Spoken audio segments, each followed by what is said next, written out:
A monstrous creature stood before me, its lower half the undulating coils of a colossal serpent, and its upper body that of a breathtakingly beautiful woman.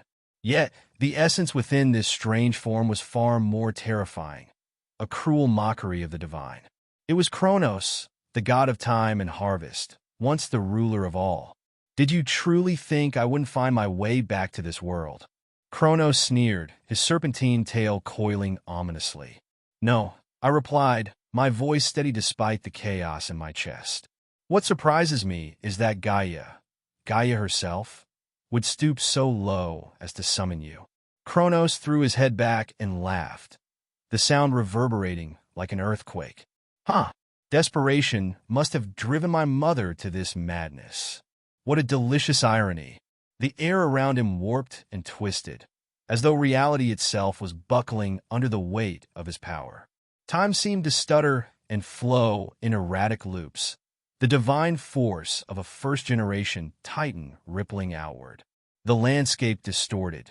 Trees grew old and withered before bursting into fresh life, only to wither again in an endless cycle. So, Gaia had sacrificed dozens of human lives to perform this ritual, tearing Kronos from Tartarus and anchoring him to this realm. Was her hatred of the Olympians so profound that she would unleash her banished son upon the world again? You know she plans to discard you, I said sharply. She'll let you fight her battles and then cast you back into Tartarus. Do you truly wish to be her pawn? Kronos' smile was feral. To breathe the air of this world once more is reward enough. Let my mother use me if she dares. It won't matter when I regain my strength. Even in his weakened state, Kronos radiated menace.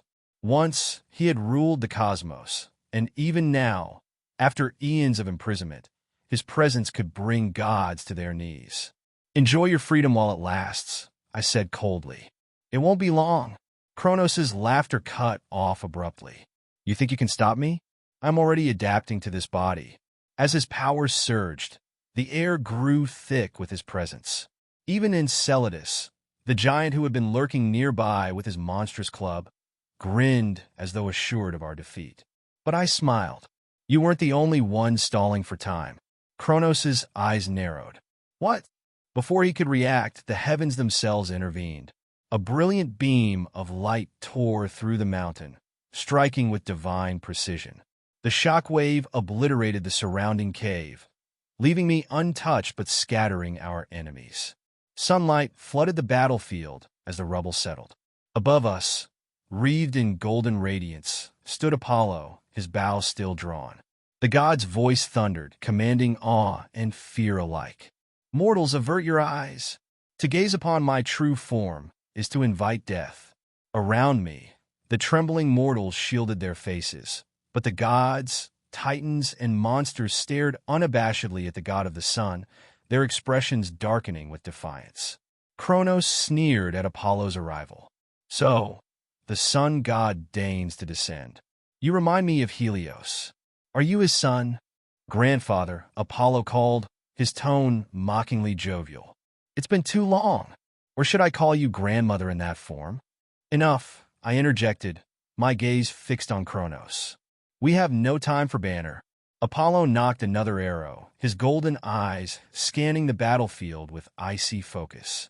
Meanwhile, Hades, my brother, emerged from the shadows, wielding a spear of pure darkness. You have no right to call yourself our father, Hades snarled, advancing. Not after you devoured us. Kronos laughed, his voice thick with derision. And yet, you ungrateful children still oppose me. How amusing. With a wave of his hand, time slowed. Hades' movements became sluggish, his spear trailing sparks as he struggled against the distortion. The mountain trembled under the clash of divine powers. Trees withered to ash, only to sprout again in moments, while the air itself seemed to fracture under the strain of their battle.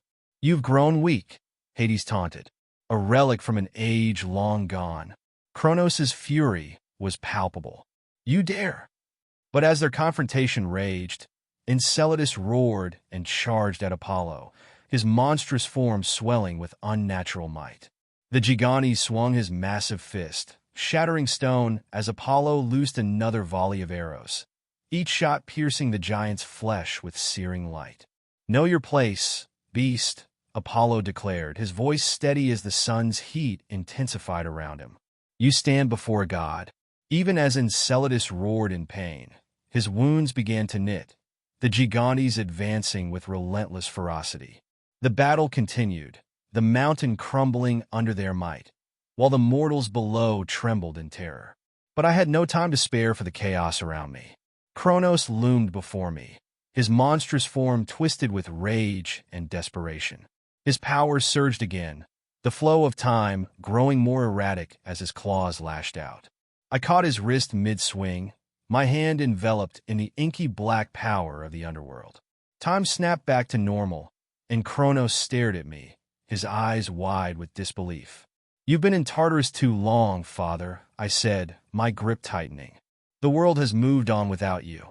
Kronos roared, thrashing against me, but I drove my power deeper into him, overwhelming his weakening form. "Return to the abyss where you belong," I growled, my voice like thunder. Kronos' defiance flickered, then faded. His borrowed body began to dissolve, and his essence was dragged back to Tartarus, screaming in fury. As silence fell over the battlefield, I released a breath I hadn't realized I was holding. The threat of Kronos had passed for now. If only it weren't for this wretched body. Kronos, his eyes dim and lifeless, collapsed. The once terrifying figure of the god of time was now reduced to a broken shadow of his former self. His borrowed form lay motionless, defeated. My gaze shifted to Echidna, the monster Typhon's wife. Half serpent, half woman, her body now cold and lifeless, a gaping hole in her chest. Did she understand she was merely a pawn in Gaia's schemes? Perhaps. But even if she had, her hatred for Olympus, and perhaps her longing for vengeance on Typhon's behalf, might have been enough to make her accept her role in this doomed plan. I exhaled slowly, the effort sending a sharp pain through the human body I inhabited. This mortal form had borne the brunt of my divine power during the confrontation with Kronos. Though I had restrained myself as much as possible, the strain was evident. This body was failing. Not far away, the charred remains of Enceladus, the gigantes consumed by Apollo's radiance, lay twisted in a heap. Apollo himself stood nearby, golden ichor seeping from shallow wounds across his glowing form. Despite his injuries, he was unbowed, his gaze fixed on the battlefield with quiet determination. "Apollo," I said, my voice heavy with weariness, "when I leave this body, see to its care. My presence has shortened the mortal's lifespan significantly." The sun god gave a radiant smile, his tone as bright as his golden bow. "Of course, uncle. As the god of healing, I'll ensure his health. Consider it handled." I nodded. "You arrived just in time. Were you watching from above the clouds?" Apollo chuckled lightly. "Indeed. Lady Styx sent word to Olympus, and father immediately dispatched me. I noticed a surge of unfamiliar power near Thebes. Kronos' doing, no doubt. That was my cue to act." It seemed Kronos' reckless exertion of power had not only weakened him further, but had also betrayed his location. In attempting to adapt to Echidna's body, he had unwittingly alerted Olympus. "Zeus must already be in council by now," I said, my tone grim. "The gods will need to prepare." Apollo nodded solemnly. "I've sent word to Olympus about Kronos' manifestation. To think Gaia could achieve such a feat. The primordial gods are beyond comprehension. Indeed, Gaia's mastery over ancient and arcane forces was unparalleled. As one of the protogenoi, the primordial deities birthed from chaos itself, her knowledge far exceeded our own. Yet summoning Kronos, a being of such immense power, was a dangerous gamble, even for her. "Apollo, see to the humans of Thebes," I said. "Ease their fears and restore order." "Of course. Leave this to me," he replied, his light-hearted demeanor returning. "I'll handle everything here." Upon returning to the underworld, I found Hypnos waiting in my audience chamber. Unlike his usual somnolent appearance, the god of sleep looked alert, his arms crossed, and his golden eyes sharp. "Has the Gigantes been dealt with?" he asked, his tone uncharacteristically urgent. "Or is it something worse?" "Kronos descended," I said bluntly, but I repelled him. Hypnos's eyes widened in disbelief. "Kronos? In the mortal world? Summoned by Gaia," I confirmed. "Gather the gods. We have much to discuss." It wasn't long before the gods of the underworld assembled in the chamber, their faces a mixture of anxiety and resolve. Many were armed, prepared for battle, while spectral soldiers gathered outside the fortress, awaiting orders. "Stand down," I commanded. "The Gigantes have been dealt with for now." A collective sigh of relief swept through the assembly, but I quickly stifled it with my next words. "However, Kronos manifested in the mortal world, summoned by Gaia. This is no time to grow complacent." Murmurs broke out among the gods. How could such a thing be possible? Gaia, she must have made significant sacrifices. Was it human lives? I recounted what I had witnessed. The Gigantes, Echidna's sacrifice, Apollo's intervention, and Kronos' banishment. The room fell silent as the weight of my words settled over them. "Morpheus," I called, turning to the god of dreams. "Inspect Tartarus. Ensure the Hecatonkires are on high alert. Kronos' escape may inspire other prisoners to attempt the same." "Yes, Lord Hades." Morpheus vanished into the shadows to carry out my orders. "Thanatos," I continued, addressing the god of death, "report any unusual clusters of deaths. Gaia's schemes rely on sacrifices. We must detect them before she can act." "Understood," Thanatos said, his expression grim. "I'll alert you immediately." As the gods discussed strategies, news arrived from Olympus via goddess Lethe. Another Gigantes, Porphyrion, had appeared near Athens, threatening Hera herself. Zeus, enraged, had sent Athena and Ares to deal with him. The Gigantes' leader was slain, his soul now awaiting judgment in my domain. "Send him to Tartarus," I ordered curtly. "Let his punishment serve as a warning." The gods shifted uneasily as Lethe continued. Zeus had decreed that the omphalos, the sacred stone symbolizing the world's center, would be entrusted to Demeter.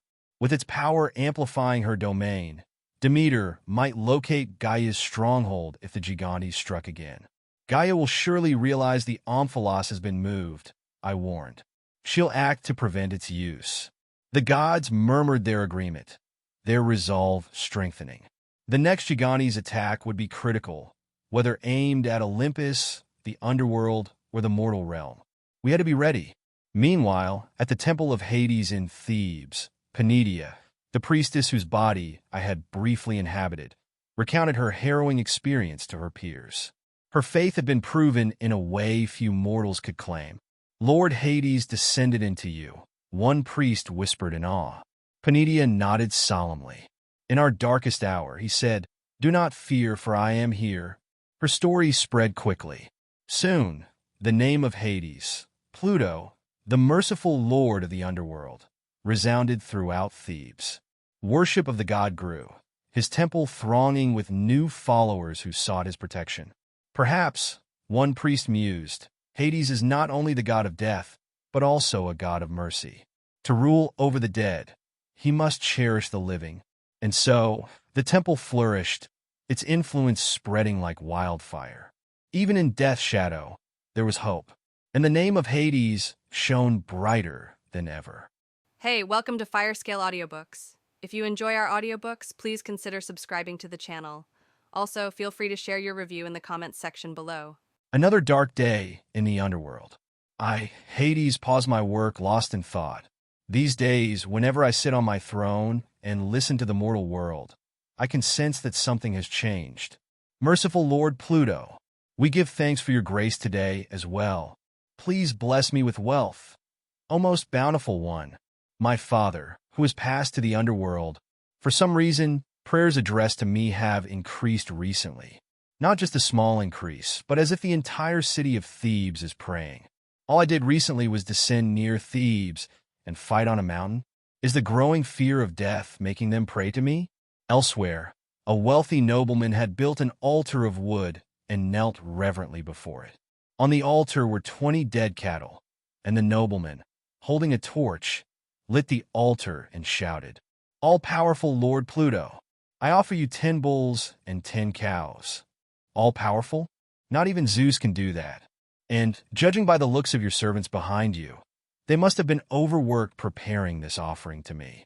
And the animals offered as sacrifices, they're either sick or old. It seems that with the increase in believers, strange ones are also being drawn in.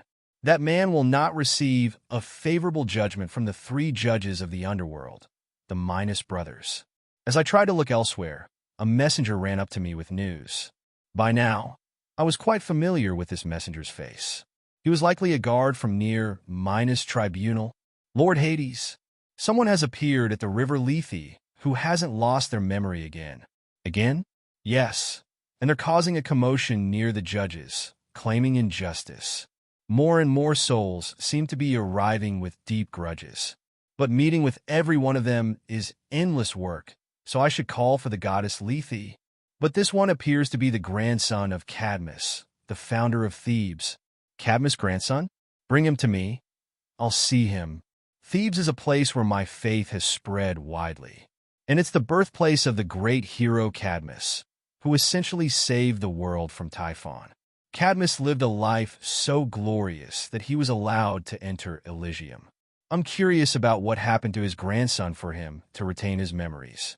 After waiting for a moment, the doors to the audience hall opened, and the soul of a tall, handsome young man entered. But as soon as he saw me, he immediately prostrated himself and said something rather unexpected. "So, you are the grandson of Cadmus. Merciful god Pluto. I am but a human named Actaeon. Please free me from this injustice. Many souls have been brought here, invoking the name of the god of wealth, Pluto. But why am I being called the god of mercy? I'm not a god of mercy. But what grudge do you hold to bring you here? I was killed for seeing the naked body of the goddess Artemis." What? What nonsense is this? As I was struck speechless, Actaeon cried out in anguish. I had no malicious intent. I never dared to approach with the desire to glimpse the divine body of a beautiful goddess. Calm yourself for now. Asterisk, asterisk, asterisk. After some time, Actaeon regained his composure. With a melancholic tone, he slowly began to recount what had happened to him. From a young age, I was mentored by the centaur sage, Cheiron, a centaur with the upper body of a man and the lower body of a horse. Though they are generally a wild and barbaric race, Cheiron was different. Born from the union of the transformed Kronos and his niece, Cheiron was wise, gentle, and skilled in many arts, from martial combat to music and literature. As his reputation grew, it became customary for those aspiring to be heroes to study under him. Thus, Cheiron gained the title of Teacher of Heroes, and it seems Actaeon was one of his students. Thanks to Chiron's teachings, I was able to gain a bit of renown as an adventurer. I see. So you were a student of Cheiron? Yes. On the day of my death, I had returned from a difficult adventure and headed to the woods of Scythian for a hunt. But there, Artemis was there? Yes. The goddess Artemis and her nymphs were bathing. Artemis, upon meeting his gaze, became enraged and cast a curse upon him. Actaeon's body transformed into that of a stag, and he was eventually hunted down by his own hounds. I feel so wronged. I knew well that Artemis was a goddess sworn to chastity. Artemis was so angered because she felt humiliated that a mere human had seen the body of a goddess. And also because it was a situation that threatened her vow of chastity. Having sworn by the river Styx, Artemis' chastity was in jeopardy just by Actaeon seeing her naked form. She must have killed him to prevent any rumors from spreading about what he saw. I understand your grievance. I'll speak to Minos and ask him to consider your unfortunate circumstances during judgment. Thank you. Thank you so much. Glory be to merciful Lord Pluto.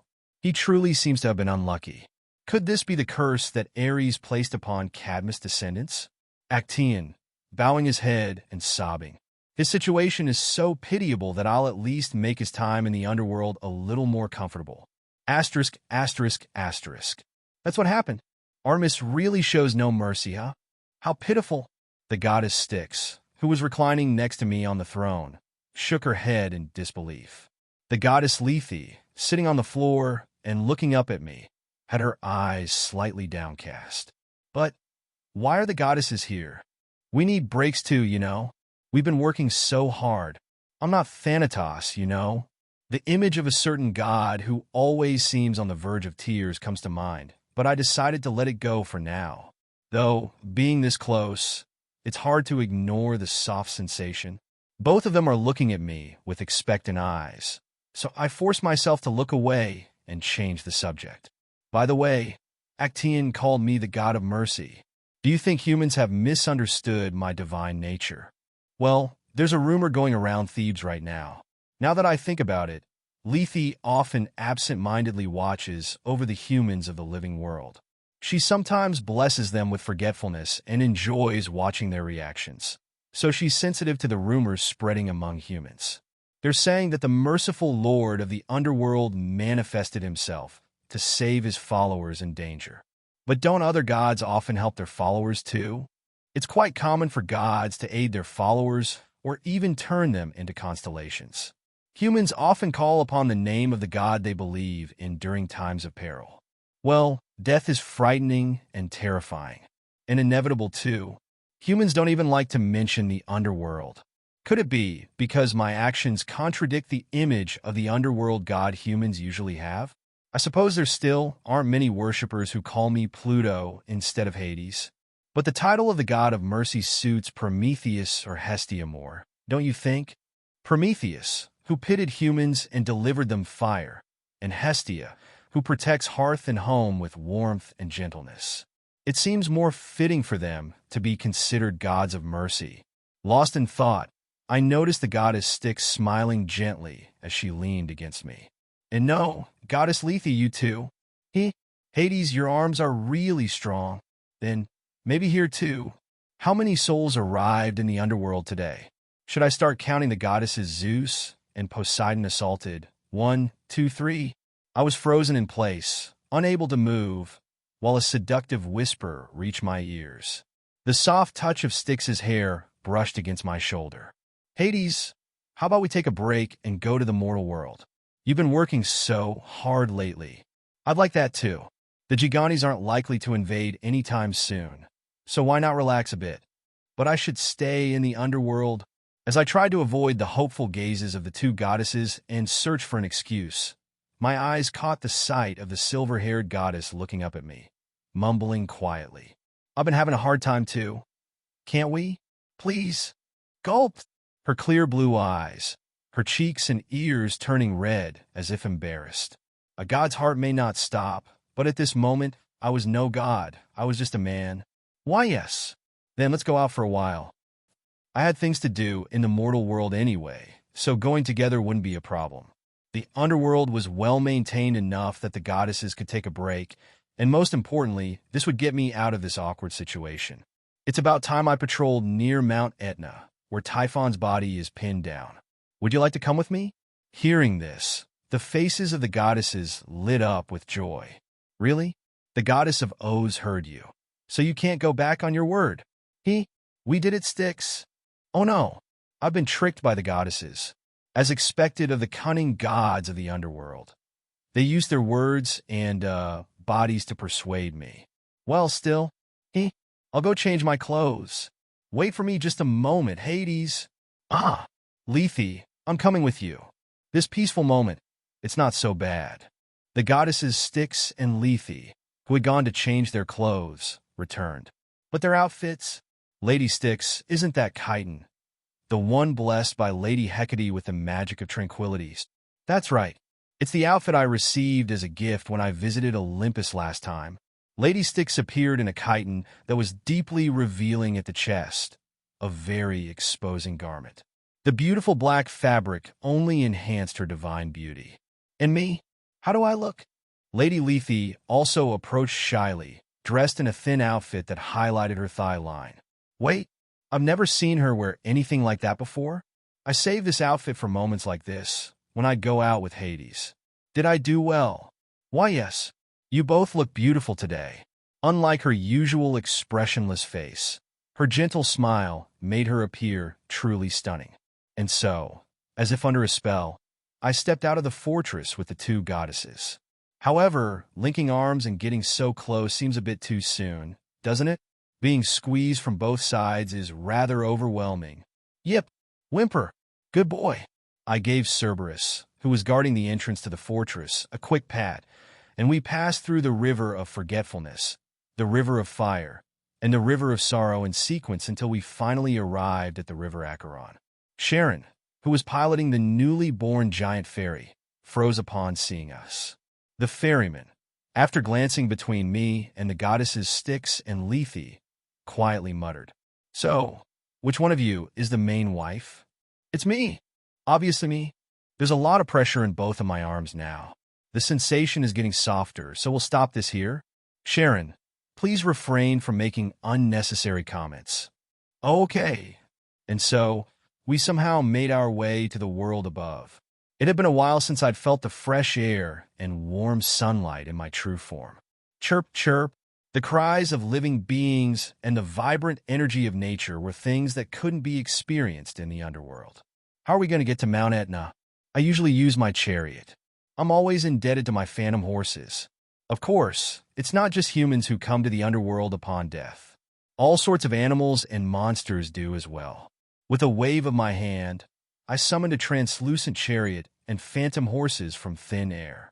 Blue flames flickered in their eyes, and they neighed powerfully, never tiring. Nay, the chariot itself was a masterpiece crafted by Hephaestus. Though not quite a divine artifact, it was incredibly sturdy. I lightly mounted the chariot, and when I extended my hand, the goddesses smiled as they took turns grabbing it and climbed aboard. But the belt on Lady Lethe's dress looked strangely familiar. Just as I was about to inspect it more closely, Lady Styx urged me. "Hurry up, Hades. Let's go." I nodded, grabbed the reins, and set off for Mount Etna. The chariot of the underworld, invisible to human eyes, moved swiftly. Asterisk, asterisk, asterisk. Near Mount Etna, aside from the snow-covered summit, the surrounding scenery exuded warmth. Vast meadows stretched out near the mountain, and various animals roamed energetically. However, since Typhon's body was buried beneath the mountain, the area was prone to frequent earthquakes. That's why I often come above ground for patrols and to enjoy a change of scenery. I've always wanted to visit here. I've heard that even the goddesses of Olympus come down here from time to time. And there are some nymphs over there. I stopped the chariot for a moment to look around. I could see the beautiful nymphs of the forest, wearing revealing chitons, singing songs. Kaiha, Lady Kore, come with us. Let's head into the forest next time. Who's that lively blonde goddess running around? I don't recognize her. She must be a newly born deity. Just as I was about to continue the patrol around Mount Etna, Lady Lethe gently tugged at my clothes to get my attention. Hades, what is it? Please let Styx and me down here. We just want to look around for a bit. I see a nymph I know over there. In that case, I'll circle the mountain once and come back. Take your time looking around. A nymph she knows? Well, that's possible. The goddesses seemed excited, probably because they were always confined to the underworld and now had a chance to be in the world above. We'll be back soon after looking around. See you in a bit. Asterisk, asterisk, asterisk. The goddesses who had disembarked from Hades' chariot ventured deep into the forest. They glanced around, searching for someone. Wasn't this where we were supposed to meet? Oh, over there. Soon, they spotted who they were looking for and walked over with faint smiles. Standing in the middle of the forest was a goddess whose beauty was undeniable. Wait, did you really come out here with Hades? That stone-hearted man? It's all thanks to the girdle Aphrodite lent us. The goddesses of the underworld had found none other than Aphrodite, the goddess of beauty and love. Lethe handed the girdle to Aphrodite, which was none other than the Kestos Hemus, the enchanted girdle of seduction made by Hephaestus. Receiving her girdle back, Aphrodite looked puzzled. You're telling me that the girdle I lent you actually worked? Yes. Hades, who always used to reject us whenever we asked to go somewhere, actually came with us to the surface. It's all thanks to you, Aphrodite. The goddesses smiled brightly while Aphrodite, on the other hand, wore a perplexed expression. Ugh! When I wore it, he barely paid me any attention at all. Really? He seemed especially kind today. Maybe you weren't wearing it properly. Watching the two goddesses, who seemed genuinely confused, Aphrodite's face twisted in frustration. Her pride wounded, the goddess of beauty clutched her head and cried out in exasperation. No, that's impossible. I'm the goddess of beauty and love. After all, Arg, this is so annoying. After a brief moment of venting, Aphrodite crossed her arms again with a sulky expression. She summoned a cloud, preparing to head straight back to Olympus, but Styx stopped her. Aphrodite, what now? Didn't you used to like Hades as well? So why did you lend us the girdle? Lethe also looked at Aphrodite curiously. Everyone in the underworld knew that Aphrodite had once descended to the underworld in pursuit of Hades. Even those who were oblivious to most things couldn't help but notice the goddess's interest in him. So why had she lent a weapon of seduction to her rivals in love? Aphrodite chuckled softly as she answered their question. All I wanted was a single night. Besides, it's not strange for someone of the three great gods to have numerous women, is it? Then, what about Poseidon or Zeus? They're not really my type. Besides, Lady Hera's gaze is a little intimidating when it comes to Zeus. As if it all made sense, the two goddesses nodded their heads in agreement, while Aphrodite whispered in a low voice. Even with a mischievous expression, the goddess of beauty still looked mesmerizingly enchanting. And besides, once someone gets married and experiences the pleasures of it, wouldn't they be less tempted to look elsewhere? Hades doesn't seem like the type to appreciate a goddess who engages in affairs. Ah, shut up. It's not like I wanted to marry Hephaestus either. However, Lethe's words quickly broke Aphrodite's facade, causing her expression to crumble. The goddess of beauty then threw the question back at the goddesses of the underworld. But aren't you too worried about marriage? Being married to the ruler of the underworld means not only dealing with all that work, but also carrying the weight of being the wife of one of the three great gods. Hades, the god of the underworld, was popular among the goddesses. His divine status as one of the three great gods, his handsome but gloomy appearance, and his kind nature, which differed from that of his brothers, all made him desirable. However, there were some goddesses who hesitated to become his official wife. With great power came great responsibility. Living in the dark underworld instead of the bright Olympus, managing the countless duties of the underworld, and bearing the title of the queen of the underworld. These were not things to be taken lightly. I don't really mind that sort of thing. I already have a lot of work as it is. However, the goddess of forgetfulness and the ruler of the Styx River didn't seem to share those concerns. Their answers came without hesitation or doubt. Aphrodite briefly recalled Pygmalion, a mortal who had been more sincere in his love than anyone else, a man whose dedication had moved even the heart of the goddess of love. Thanks to the goddess's blessing, I was able to live a fulfilled life with my beloved wife. Pygmalion had achieved the love he desired after receiving the goddess's blessing upon his statue. But ironically, Aphrodite herself, despite being the goddess of love, had never truly attained the love she wanted. Oh, how could anyone be so beautiful? You belong to me, Poseidon.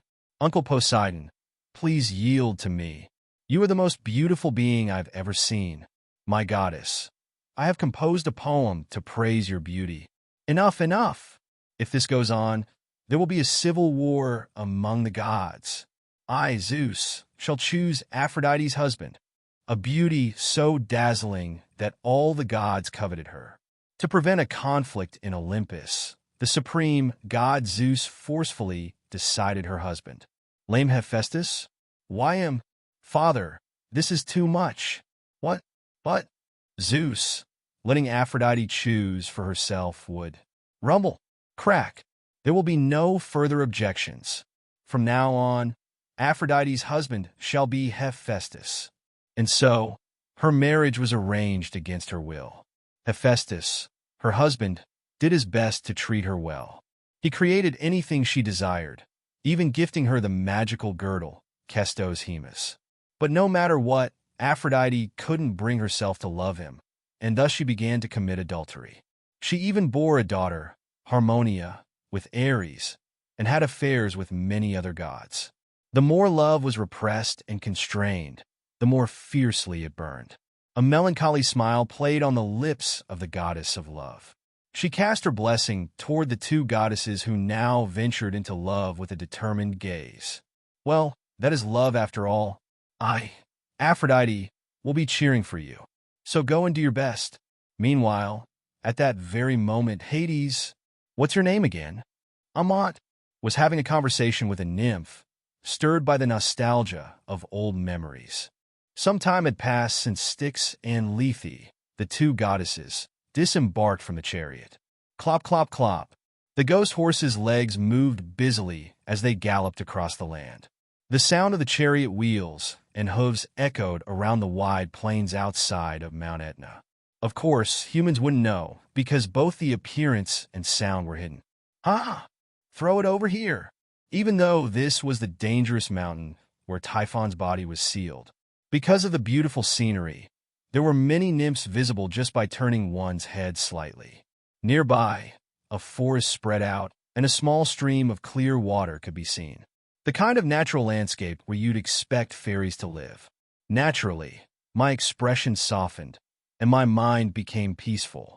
It was certainly a refreshing change compared to seeing nothing but parchment scrolls in the office every day.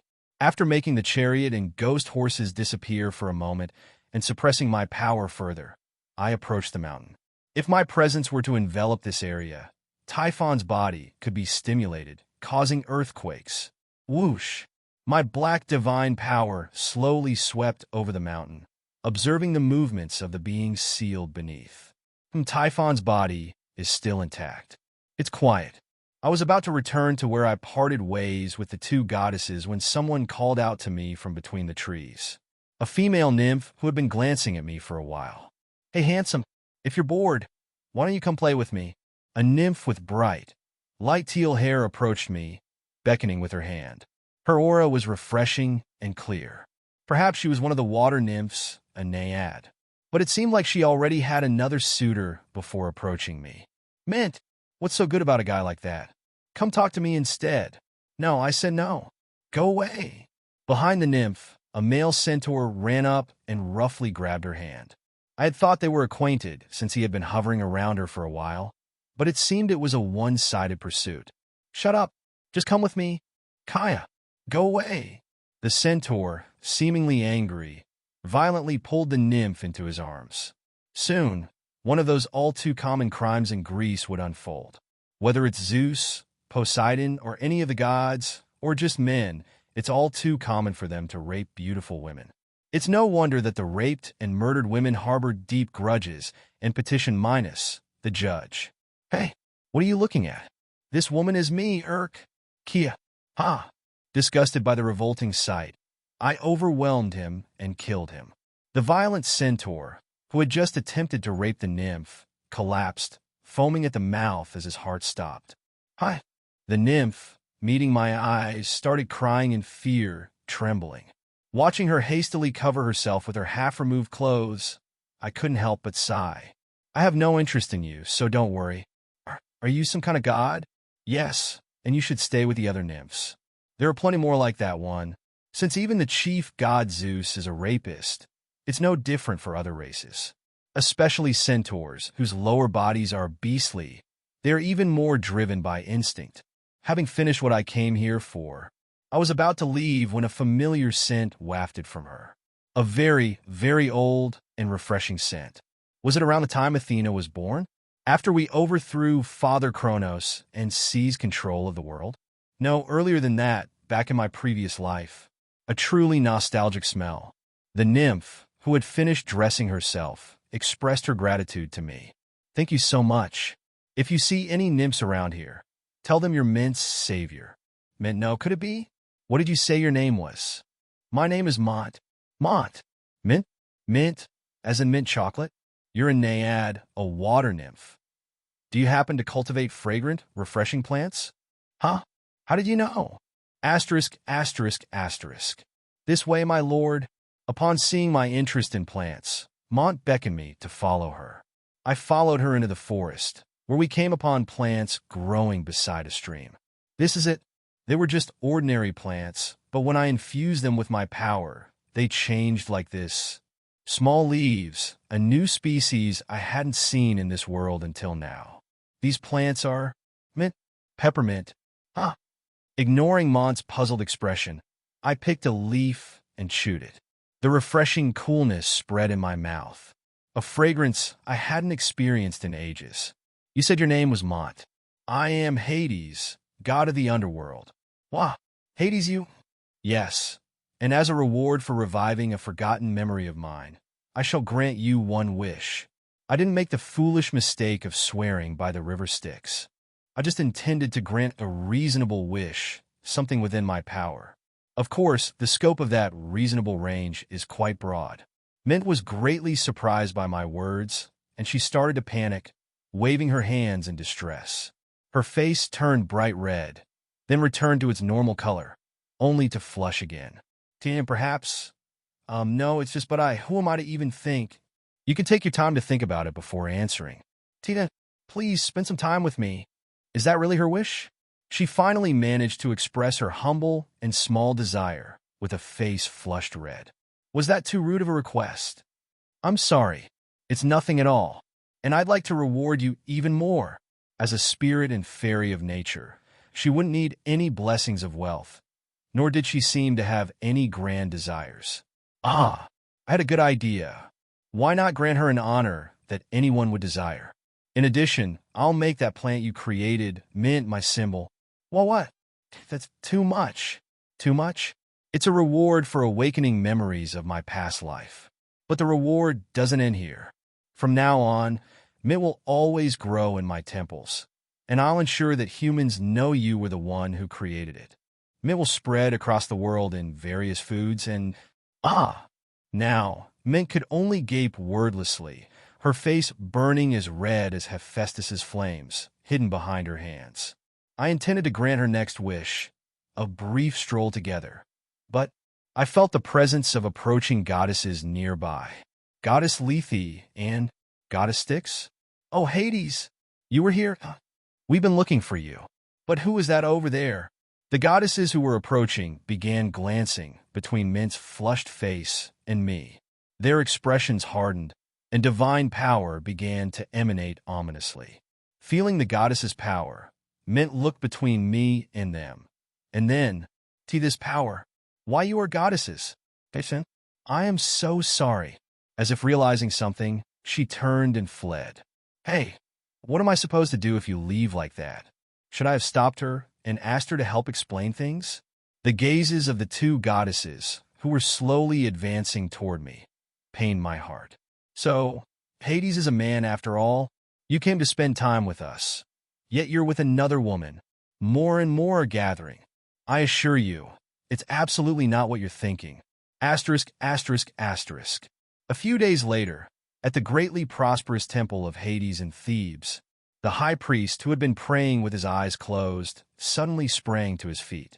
When he rang the bell beside him, the clear chime echoed throughout the temple. Lord Hades has delivered an oracle. All priests, gather at once. An oracle? What message this time? Lord Hades has given us his symbol. In the middle of the temple, a black divine power swirled as Hades' gift arrived. After painstakingly clearing up the two goddesses' misunderstanding, Hades had sent a large quantity of mint to his temple. The priests were puzzled by the mountains of mint leaves and seeds.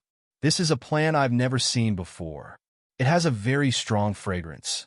There must be a reason why Lord Hades sent this to us. He named it mint after a nymph called Mint, who created it. Perhaps that nymph performed a great service. One of the priests, who had been pondering for a while, finally spoke up. It was Pandora, the next high priestess, whom Hades had personally descended into. Could it be that Hades is being considerate of the dead and their bereaved families? Considerate of the dead? If we use this strongly scented mint at funerals to reduce the stench of corpses, both the dead and their families might find a bit of comfort, don't you think? similar to the coins given to Sharon the ferryman? Now, the priests wore expressions of understanding. Indeed, no one would want their loved one to die and rot with a foul odor, even if it's just for their final journey. I knew there was a reason why he sent us such a refreshing plant. Oh, merciful God! The priests prayed to the God of mercy, who cared so deeply for mortals. Their faith grew even stronger in that moment. After that, a tradition emerged in Thebes to place mint, the symbol of the merciful god, Pluto, between the clothes of corpses during funerals. They say it's the mercy of Pluto, symbolized by mint leaves. They say it's a solution to the stench from decaying corpses.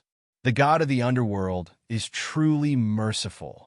That nymph named Mint must have been remarkable too. Meanwhile, a certain god in the underworld felt a strange sense of growing power. Is there another temple of mine on the surface besides Thebes? In the world of the living, the only country with a temple dedicated to Hades was Thebes. Even in this seemingly peaceful place, a dark cloud loomed over the land. The king of Thebes, Laius, and Queen Jocasta had received a terrible prophecy. According to the oracle from the Temple of Delphi, your son will kill his father and sleep with his mother. King Laius was horrified upon hearing this prophecy. A prophecy stating that his own son would kill him and have relations with his wife. King Laius secretly summoned a shepherd. Take this newborn baby to a place where no one will find him and quietly kill him. What? But, Your Majesty, this is your son, son or not. If he will kill me and sleep with my wife, I cannot let him live. The shepherd, holding the infant, left Thebes. He set off for a quiet place, prepared to fulfill the king's command. However, burdened with guilt over the thought of killing a newborn, the shepherd hesitated. At that moment, a passing couple noticed him. Hey there, what do you plan to do with that baby? Oh well, if you're struggling to raise the child, leave him with us. He seems to have swollen feet, so let's name him Oedipus, swollen foot. They were the royal couple of Corinth, who were longing for a child. Thus, Oedipus became the son of Polybus, king of Corinth. Years later, when Oedipus had grown up, he heard a shocking statement during a royal banquet from Polybus' brother. Although he was drunk on wine, "Hick, you are not the true son of my brother, Oedipus." "What do you mean by that, uncle?" "My brother and his wife received you from a shepherd." Hick, shocked by this revelation, Oedipus decided to visit Delphi to hear the oracle.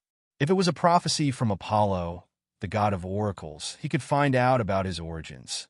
You will kill your father and sleep with your mother. However, the prophecy did not reveal whether he was the biological son of his parents. It only foretold the tragic fate of Oedipus. Believing that the prophecy referred to his adoptive parents, Oedipus left Corinth in the middle of the night. If his adoptive parents were the king and queen of Corinth, leaving would mean he could avoid the prophecy. But then, he encountered a group of travelers in a narrow alleyway, and a dispute broke out. The driver of the carriage began to argue with him, demanding that he clear the way. How am I supposed to move in such a narrow alleyway? Huh, do you know who is in this carriage? Judging by your arrogance, it must be some noble, but acting entitled based solely on status is never a good look. You insolent fool! Inside this carriage is none other than a king. Oedipus scoffed at the driver. What kind of mad king would wander outside the city rather than stay within the safety of his palace? In the mythological era, areas outside the city walls were practically lawless zones. Centaurs, nymphs, various monsters, and all sorts of non-human creatures roamed about. It was a wild land, no different from a domain of bandits and thieves. If the man inside is truly a king, then I must be the Prince of Corinth. What? At that moment, someone inside the carriage, overhearing the conversation, extended a hand and whipped Oedipus on the head. Ugh! How dare you, commoner? If you don't wish to die, get out of the way. All right, let's see who wins this. Enraged, Oedipus drew his sword and killed the guards and the person in the carriage.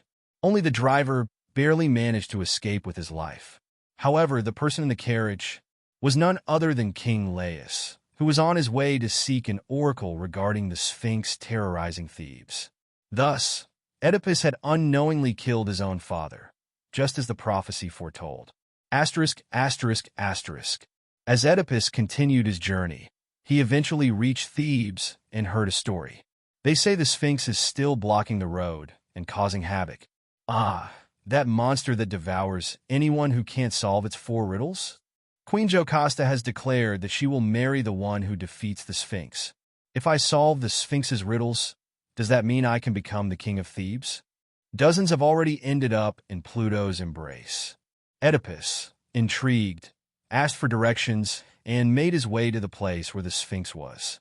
When he arrived, he saw the massive creature with the body of a lion and the head of a human. He immediately challenged the beast. Oh, another challenger?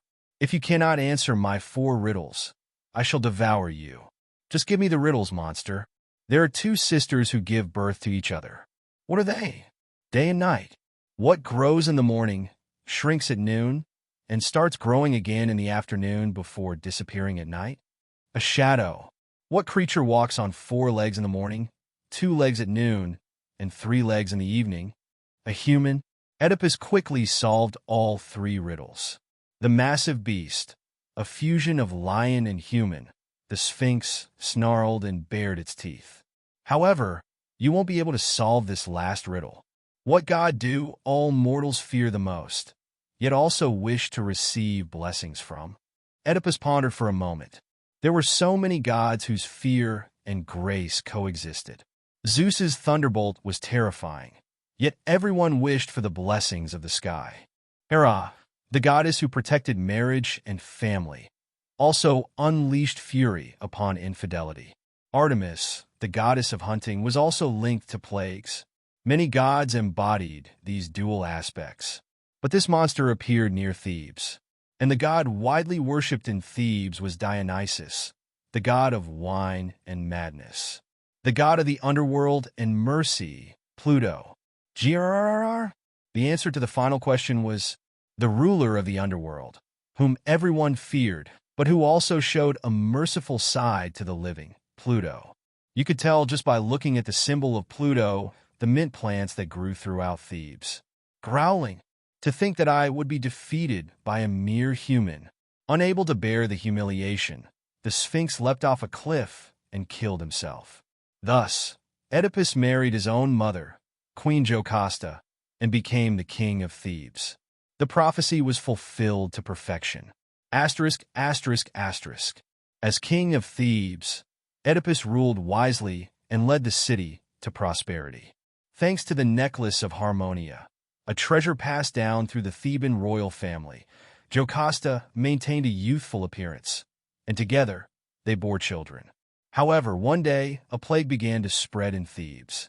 O King Oedipus, today, dozens have died from the plague. Gather the dead and cremate them with mint leaves.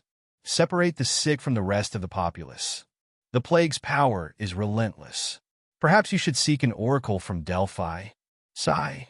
Though wise Oedipus took every possible measure, for some reason, the plague only grew worse. In the end, he sent Jocasta's brother, Creon, to receive an oracle. According to the priest at Delphi, the plague would not disappear until the abomination who had killed his father and married his mother was punished. Upon hearing this, King Oedipus became enraged and declared, "To think that such a wretch exists. Once we find him, I will blind him myself." To find the abomination, he summoned the blind prophet Tiresias. Tiresias had once killed a pair of mating snakes and, as a result of a curse, was transformed into a woman. After living as a woman for 7 years, he killed another pair of snakes and was turned back into a man. Having twice been cursed by snakes to change genders, Tiresias was once called before Zeus and Hera. The reason was a quarrel between Zeus and Hera. Tiresias, since you've lived as both a man and a woman, you can settle this argument. What is it you wish to ask me, O gods? Since you've lived as both a man and a woman, you are capable of making a fair judgment. Whose orgasm is stronger, a man's or a woman's? Well, after pondering for a moment, Tiresias answered, "If a man's orgasm is a 1, then a woman's is a 9. Ha! Hera, see? I was right. Angered, Hera cursed Tiresias with blindness, but Zeus, pitying him, granted him the gift of prophecy and long life. In any case, Tiresias, standing before Oedipus, understood everything at a glance. After a long sigh, the weary prophet finally spoke. "That abomination is you, your majesty. You are the son of the late King Laius and the one who married his wife." "Well, what did you say?" Had Oedipus been a foolish man, he would have lashed out and driven the prophet away. But he was wise enough to defeat the Sphinx in a battle of wits. Tiresias's prophecy must be true. And even though I could kill him for telling me this, he still speaks. The expression on Oedipus's face grew more and more twisted with confusion. He dares to speak of death before me, the king of Thebes. How could this be a lie? Aha! Boom! Why, your majesty? You've returned from seeing the prophet?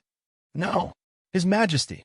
In his mind, the prophecy of the oracle from Delphi flashed by. You will kill your father and sleep with your mother. At once, King Oedipus mounted his horse and rode out of Thebes. Overwhelmed by maddening guilt, anger, and resentment, all these emotions swept over him. The wife he loved was his mother, and the abomination who killed his father was none other than himself. Because of me, a plague has spread in Thebes, and countless citizens have died. Aha! Damn it! Damn it all! Oedipus galloped all the way to a desolate mountain, beating the ground in fury. After panting for a while in his rage, he moved his hands towards his eyes, to fulfill his vow to blind the abomination. At that moment, oh dear, how one mortal suffers because of Ares' curse. As Oedipus was about to gouge out his eyes, he was stopped by the voice of an old woman. Oh dear, a mortal suffers due to the curse of Ares. A voice that seemed to echo not only in Oedipus' mind, but also from the earth itself. The voice of an old woman. Could it be a god? Is a god speaking to him to punish him? Who are you? Have you come to mock and punish me? Oh God! Oedipus roared with a voice that seemed to boil up from the depths of his being. After a brief moment of silence, a soft whisper reached him. You seem to be misunderstanding something. I'm not one of the Olympian gods who ruined your life. In fact, I am their enemy. Their enemy? A voice coming from a being so far beyond human comprehension. As Oedipus tried to calm his excitement and caught his breath, the voice of the gods swept through him. Do you know that Cadmus, the founder of Thebes, was cursed with misfortune for killing the dragon, the child of Ares? A curse, you say? Could it be the one passed down through generations? You bear no guilt. It is all because of the Olympian gods. Oedipus' eyes gradually began to turn bloodshot. A strange energy flowed from the earth, driving him to madness and clouding his judgment. If it weren't for them, you would never have killed your father or married your mother. HNNGH. Writhing in unbearable shame and despair, he suddenly received a revelation. The pain in his head eased, and his thoughts became clearer. Yes, those words are true. If only the cursed gods hadn't existed. All of this was not Oedipus' fault. It was the gods' doing. In that case, what he needed to do was... Finally, you found the right path. Gaia, grant you my blessing. He must tear down every accursed temple of the Olympian gods in Thebes. Asterisk, asterisk, asterisk. The first thing King Oedipus did upon returning to the palace was to banish the prophet. Only Oedipus had heard the prophet's words, so if he exiled the prophet and later killed him, the secret would be kept. For the crime of speaking lies to the king, I will banish you. Leave Thebes at once. I understand, but your majesty, the prophet Tiresias is... I don't want to hear it. Guards, take him away. Unlike the respectful manner in which the prophet had been summoned, Oedipus now drove him out with a completely different attitude, shocking everyone. But that was not the end. Summon the troops. I will personally lead them. Your majesty, why are the soldiers being gathered? The reason for the plague in Thebes is the temples of the gods of madness and the underworld. I intend to destroy the temples built on the outskirts of the city. All the ministers were alarmed and tried to dissuade Oedipus. No one had forgotten how King Pentheus met his death for angering the god Dionysus. And now, to go as far as to attack the temple of Pluto, the ruler of the underworld? Had the wise king who saved Thebes from the Sphinx gone mad? Your Majesty, please calm down and reconsider. If you attack the temples, the god's wrath will fall upon Thebes. Lord Pluto rules the underworld, but is also a god of mercy. Please make the right decision. I do not know what you heard from the prophet, but just yesterday, Oedipus had been a wise king concerned for his people suffering from the plague. Now, with his sudden change, everyone tried desperately to persuade him. But for some reason, he was excessively stubborn, as if something had possessed him. Silence. The plague in Thebes is the god's fault. If we destroy their temples, the plague will recede. At the king's shout, the ministers fell silent. Their faces were filled with dismay, but there was nothing they could do. Soon, the troops were summoned to the palace, and Oedipus himself drew his sword and shouted. His bloodshot eyes and strangely excited demeanor were far from normal. From now on, we march to the temple of Dionysus. Let us destroy the temples of the gods who spread this plague. The soldiers of Thebes were bewildered by their king's sudden and bizarre order. Among them, murmurs began to spread. What is His Majesty saying? Is the tragedy of King Pentheus about to repeat itself? To think he would fight against the god Dionysus? Why would the plague be Dionysus' fault? Naturally, the general who led the soldiers moved to petition the king. As the commander approached Oedipus to offer advice, their eyes met. Your Majesty, are you truly going to attack the temples? If you incur the god's wrath, silence. The Olympian gods may dwell above the clouds, but I stand before you right now. Gawk! Swoosh! King Oedipus sliced the general's neck in a single stroke. As red blood splattered, the crowd was gripped by fear. Setting aside the fact that he had just killed someone he had favored, the real shock was the general's body had been cleaved in two by a casual swing of the king's sword. Does anyone else dare oppose me? The king's strength was clearly beyond human. Everyone realized that the wise king had changed in some terrifying way. Asterisk, asterisk, asterisk. The temple of Dionysus faced an unexpected visitor. Soldiers armed with menacing weapons surrounded the temple, their eyes filled with unease. What in the world is happening? Drag everyone inside the temple out and imprison them. If anyone resists, feel free to cut them down. King Oedipus led the charge, threatening the priest of the gods. His soldiers, too, pointed their spears at the worshippers, their faces filled with discomfort. Is this really the right thing to do? Shut up. Do you want to die by His Majesty's sword? We're going to be cursed by the gods. The soldiers' morale was low. No human could easily carry out the insane act of attacking a temple. Capture the worshippers immediately. Anyone who retreats will be cut down. Though the god Dionysus was nowhere to be seen, the king's blade was close at hand. At the sharp command of the king, the soldiers with gloomy expressions began to drag the worshippers away. That was until a massive leopard appeared out of nowhere and began to tear into the soldiers. Growling, Ayard, it's divine punishment. Divine punishment. When the colossal beast, much larger than a regular leopard, began to target the soldiers, King Oedipus stepped forward. Step aside. A mere beast like this is nothing. As he, with feet much larger than any other, strode forward. The leopard, as if recognizing the one who had threatened Dionysus' worshippers, ferociously charged at him. Grr! Hiss! Clang! Oedipus' sword flashed, deflecting the leopard's claws. The battle between the hero and the divine beast was enough to shake the minds of ordinary people. Ha! The sword of the hero and king who saved Thebes cut through the air. The beast dodged the attack with agility. But, I've got you now, beast. Growling, Oedipus discarded his sword and grabbed the leopard by the throat with his bare hands. An impossible feat for an ordinary human.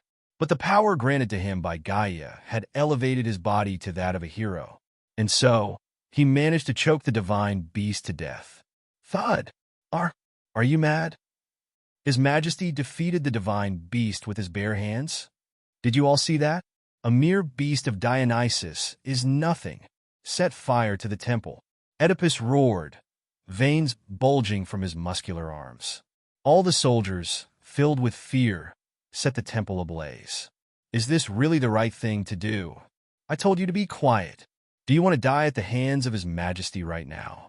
As Oedipus laughed, watching the burning temple, behind him, the eyes of the leopard he had discarded slowly began to regain their light. Look over there. It was definitely dead. The fallen leopard slowly rose to its feet, glaring at King Oedipus, and spoke. The bloodied mouth of the beast uttered human words. Are you the current king of Thebes? Was it the howl of a beast or the whisper of madness? The low voice emanating from the leopard sent shivers down the spines of the humans. How dare you desecrate my temple like this? You will never die a peaceful death. After the words of divine wrath from Dionysus, who had briefly possessed the beast, the leopard once again fell still. Though Oedipus' fate was now sealed, he felt no fear. Bah! Even a god can only send a mere beast. He spat on the corpse of the beast, brazenly blaspheming. The once wise king who had cunningly defeated the Sphinx was nowhere to be seen. Is that all you've got? Threatening to curse me because your beloved beast was slain? But what of it? My very life is already a curse. Oedipus roared at the heavens. The blood-red hue of his eyes and face created an eerie atmosphere, causing the soldiers to step back. Though the temple of Dionysus was in flames, the soldiers felt a small sense of relief that, at the very least, there would be no more blasphemy today. Many of them thought to themselves that they would pray for forgiveness from Dionysus once they returned. However, soon, they heard a voice like a bolt from the blue. Next, I'll burn down the temple of Hades. All of you, follow me. What? Whose temple? Next, we shall burn the temple of Hades. Follow me, all of you. The soldiers momentarily doubted their ears. Not content with burning down Dionysus' temple, now they were to attack the temple of Hades as well. Dionysus is one of the 12 Olympians, the god of madness. In the past, when King Pentheus of Thebes angered Dionysus, he met a gruesome death. Some people pitted King Pentheus and harbored resentment against the god of madness. All Pentheus had done was imprison some intoxicated worshippers who were disturbing the peace. Yet the consequence was that his own family, driven mad, stoned him to death. In Thebes, the name of Dionysus is a mix of fear, reverence, and resentment. A merciless god who kills kings and spreads the madness of wine simply for offending him. But Lord Pluto, it was one thing to destroy Dionysus' temple. Maybe we should run? In Thebes, however, the name of Hades holds a different meaning from Dionysus. He is the god of the underworld, mercy, and wealth. To the living, he bestows the blessings of wealth and meant to ward off the stench of rotting corpses. There were even rumors that he once descended into the body of a priest about to be killed by a monster, saving him, a benevolent god. The fear surrounding him was unlike that of Dionysus, which stemmed from resentment and terror. His fear was more primal, a dread of the punishment that awaits after death. Known as the king of the underworld, Hades commands authority and power. If we burn down Pluto's temple, won't we be condemned to Tartarus? How is this any different from desecrating Zeus' temple? Is King Oedipus unafraid of death? What are you all doing? Move now! King Oedipus pointed his sword at the soldiers. But unlike before, the soldiers couldn't move. Even though Pluto is a god of mercy, if his temple is desecrated and he does nothing, he would no longer be a god of mercy, but a god of fools.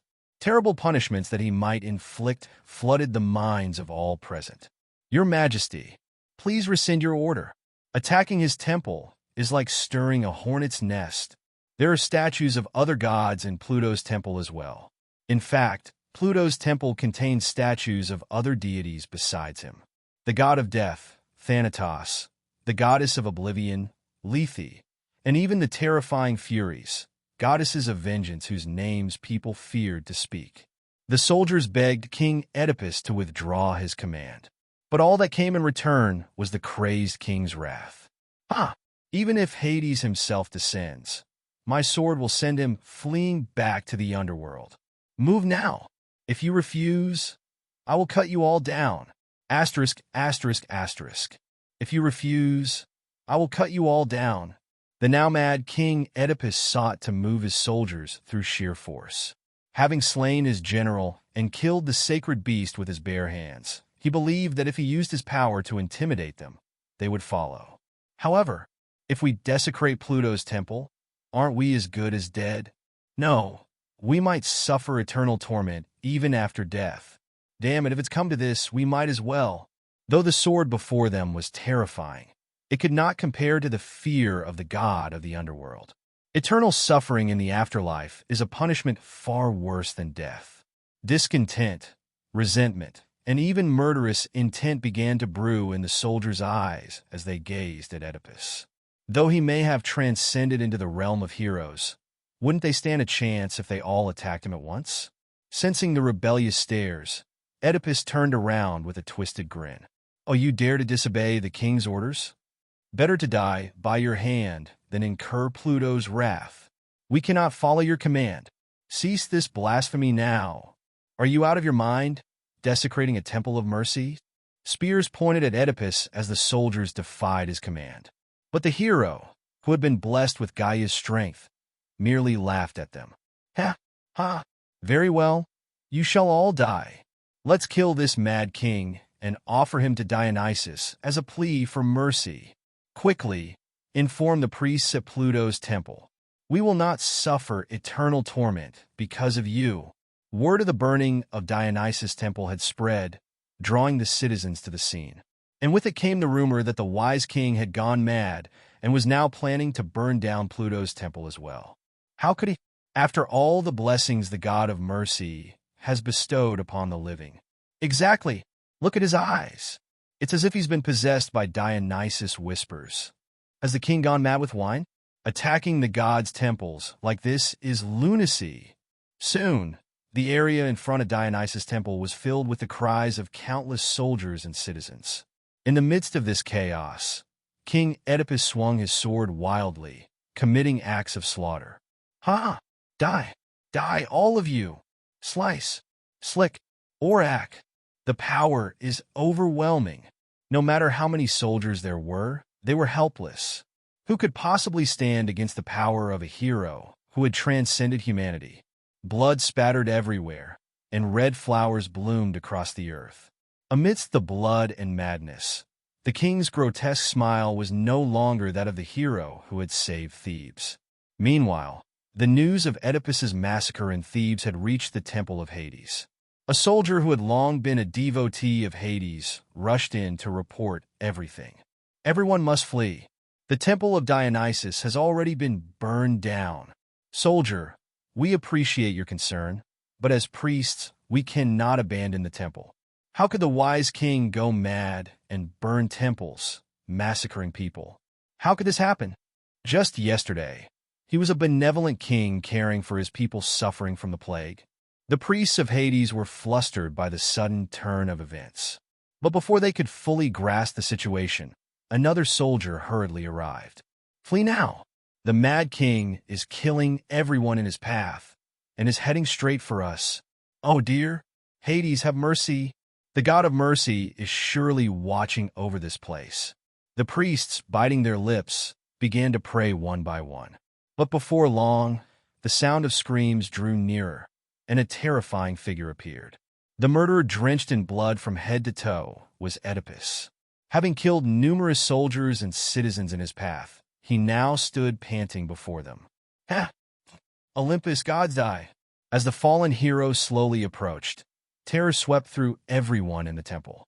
Though priests were endowed with some divine powers, they were essentially non-combatants. How did he get here so quickly? Oh, merciful God!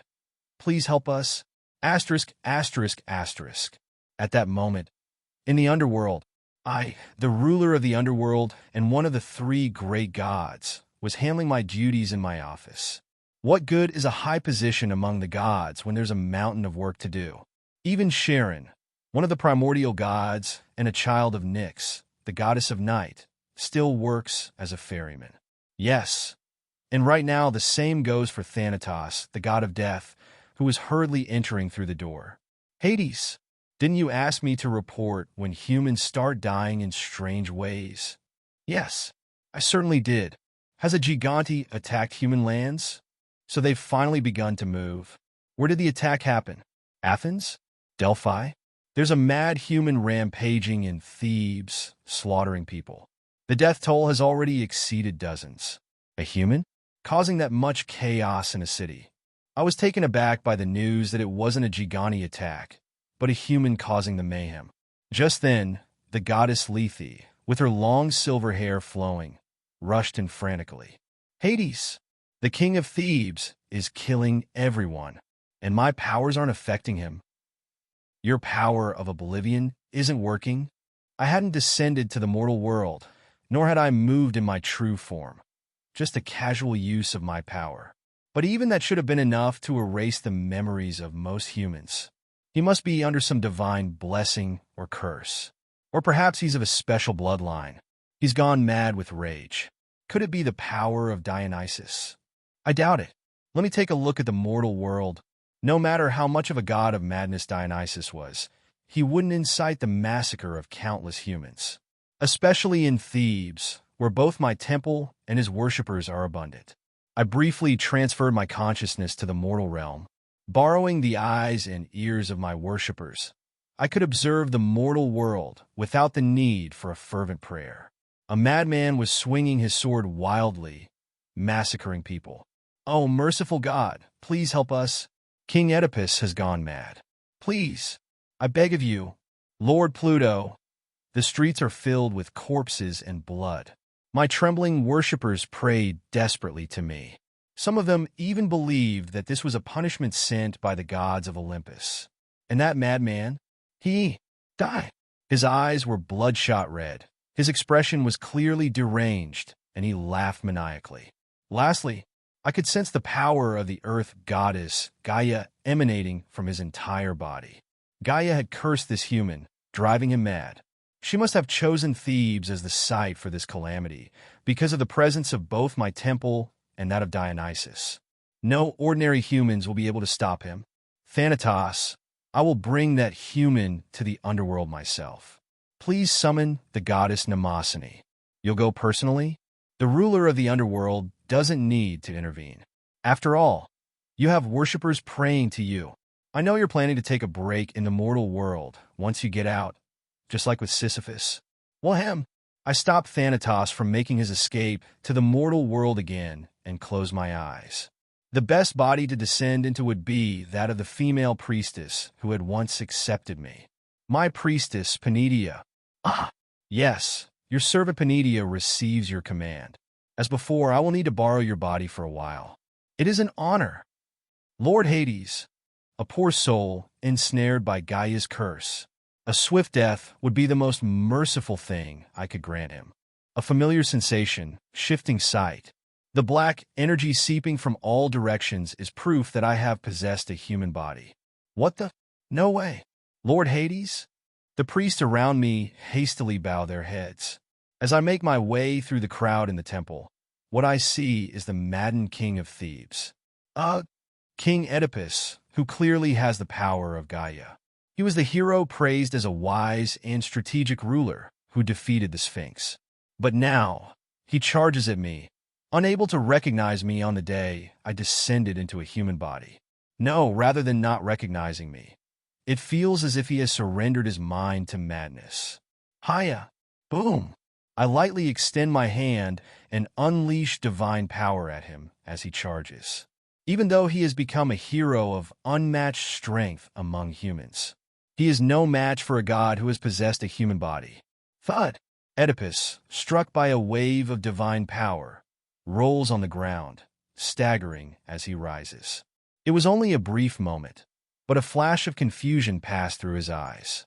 This isn't a curse from Dionysus, the god of madness. This madness is something that might be dispelled if he receives several strong shocks. Boom! G.U.H. But to burn down the temple and massacre the people of Thebes? Only a man already deeply unhinged could do something like that. Once again, King Oedipus staggers to his feet.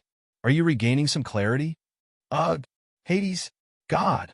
The madman stares directly at me. You are sorrowful. I will listen to your story. Ugh. The madness granted by Gaia was merely a spark thrown onto an already smoldering pile of wood. A moment of sanity flickers in Oedipus's eyes as he alternates his gaze between my dark divine power and my pupils. He slowly brings his sword to his arm. Slice! Af! King Oedipus has cut off his own arm. What? What is happening? Oedipus grits his teeth as he kneels on one knee. Cutting off his own arm, he has freed himself slightly from the influence of madness, and he looks directly at me. Finally, the king of Thebes, now with clear and sober eyes, bows his head. Merciful God Pluto! But with that clarity comes a flood of emotions too varied to describe. Sorrow, anger, self-loathing, guilt, resentment, despair. A God of mercy should not grant mercy to me. I am a sinner. A catalog of all negative emotions. What on earth happened before he was cursed by Gaia? But the sins he committed are enough to drag him to the underworld for judgment. Focusing my energy into the edge of my hand, I move the possessed body toward the kneeling man. You're in no state to talk right now. We'll speak again in a moment. I'm sorry. Mother. Slice. Thud. Roll. Oedipus's head rolls on the ground, as if he has given up on everything, offering no resistance. For a criminal who burned down the temple of Dionysus and killed countless citizens in madness, his end was all too anticlimactic.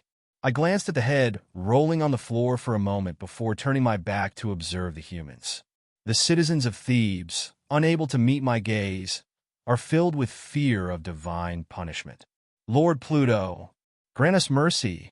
The priests of the temple close their eyes and clasp their hands in silent prayer. I see that one of the newly appointed priests is so moved that they shed tears. Not a single one of you fled the temple. I will remember your faith. With one final word, I immediately transferred my consciousness back to the underworld. Asterisk, asterisk, asterisk. As I returned my consciousness to the underworld, I was greeted by the sight of several gods with stern expressions. They had all gathered after hearing about the situation in Thebes. Thanatos, summon King Oedipus immediately. Also, bring the judge Minos with you. Understood. Shall I bring the waters of the fountain of memory? Goddess Mnemosyne, I don't think that will be necessary. Considering the look in Oedipus's eyes when I saw him in the living world, it's likely that even after crossing the river of forgetfulness, his memories would remain. Now, it's time to hear his story. Shortly afterward, Thanatos dragged in the spirit of Oedipus roughly. Though there was no longer any madness in his eyes, a storm of complex emotions swirled within them. I will hear your story in full, and in consultation with Minos, the judge of the underworld, I will render a verdict. Speak without reservation. Tell me everything. Even if you curse Zeus, it doesn't matter to me. With those words, Oedipus's mouth slowly opened. I killed my father and had relations with my mother, even bearing children. In a voice hoarse and faltering, he recounted his deeds. The story of being raised as the Prince of Corinth, killing his father, who was riding in a chariot, the Sphinx in Thebes, his mother and wife Jocasta, and then the truth told by the prophet Tiresias, even the power granted to him by the one who called themselves Gaia. Having spoken this far, Oedipus closed his mouth again. Had he not succumbed to Gaia's influence and burned the temple, killing people, his sins would have been significantly reduced. Gaia planted wrong thoughts in your mind. At first, indeed, resentment toward the gods filled my mind, but at some point, my own will join in. Did Oedipus willingly surrender himself to madness? Why? Of course, it's not easy to resist madness and regain one's sanity, but were you resentful of Apollo for his prophecy? He merely informed me of a predetermined future. Then was it anger at Ares, who cursed the Theban royal family through generations?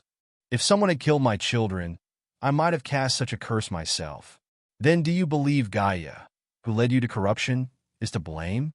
She merely redirected the course of an already burning flame.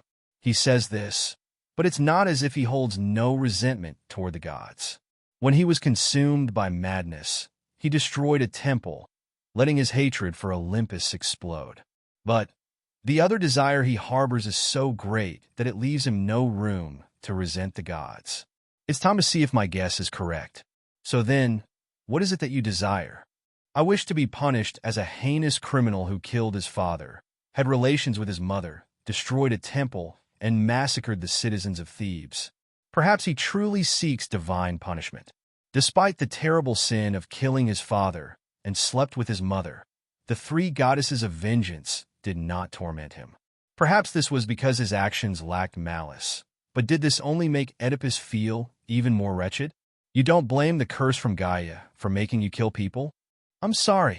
Perhaps he believes that the only way to atone is to suffer a cruel and merciless divine punishment for all the grievous sins he has committed. The human mind is weaker and more fragile than that of the gods. When pushed to the extreme, a person eventually chooses self-destruction. Sometimes, those who overcome such trials are hailed as heroes among heroes. But, unfortunately for Oedipus, he was not one of them. Human emotions are complex. Sometimes, even one's own desires are unclear, especially for a person whose mind is shattered, who is then further burdened by the madness of Gaia. Please, punish me. Asterisk, asterisk, asterisk. Your punishment cannot be decided quickly. It will be delayed. Perhaps it wasn't the madness that drove him to insanity, but rather his own plea to the gods to be punished for surrendering himself to it. Oedipus was led away under the strict watch of the spirit guards.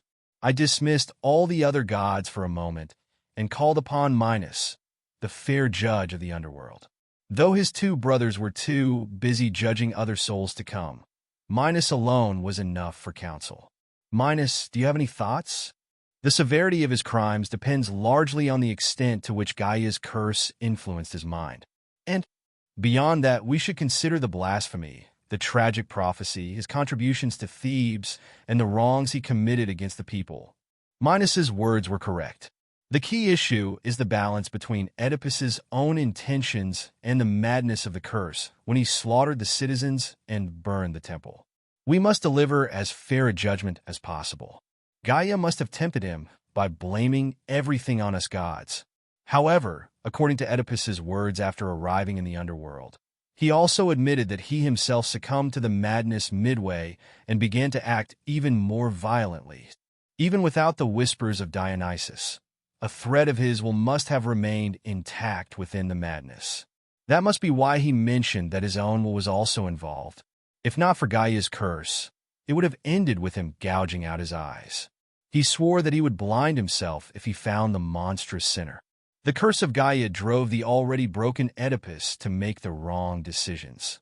After that, I spent a long time discussing with Minos, considering the opinions of the dead, his reputation in the living world, the influence of the curse, and his attitude. Bring Oedipus back.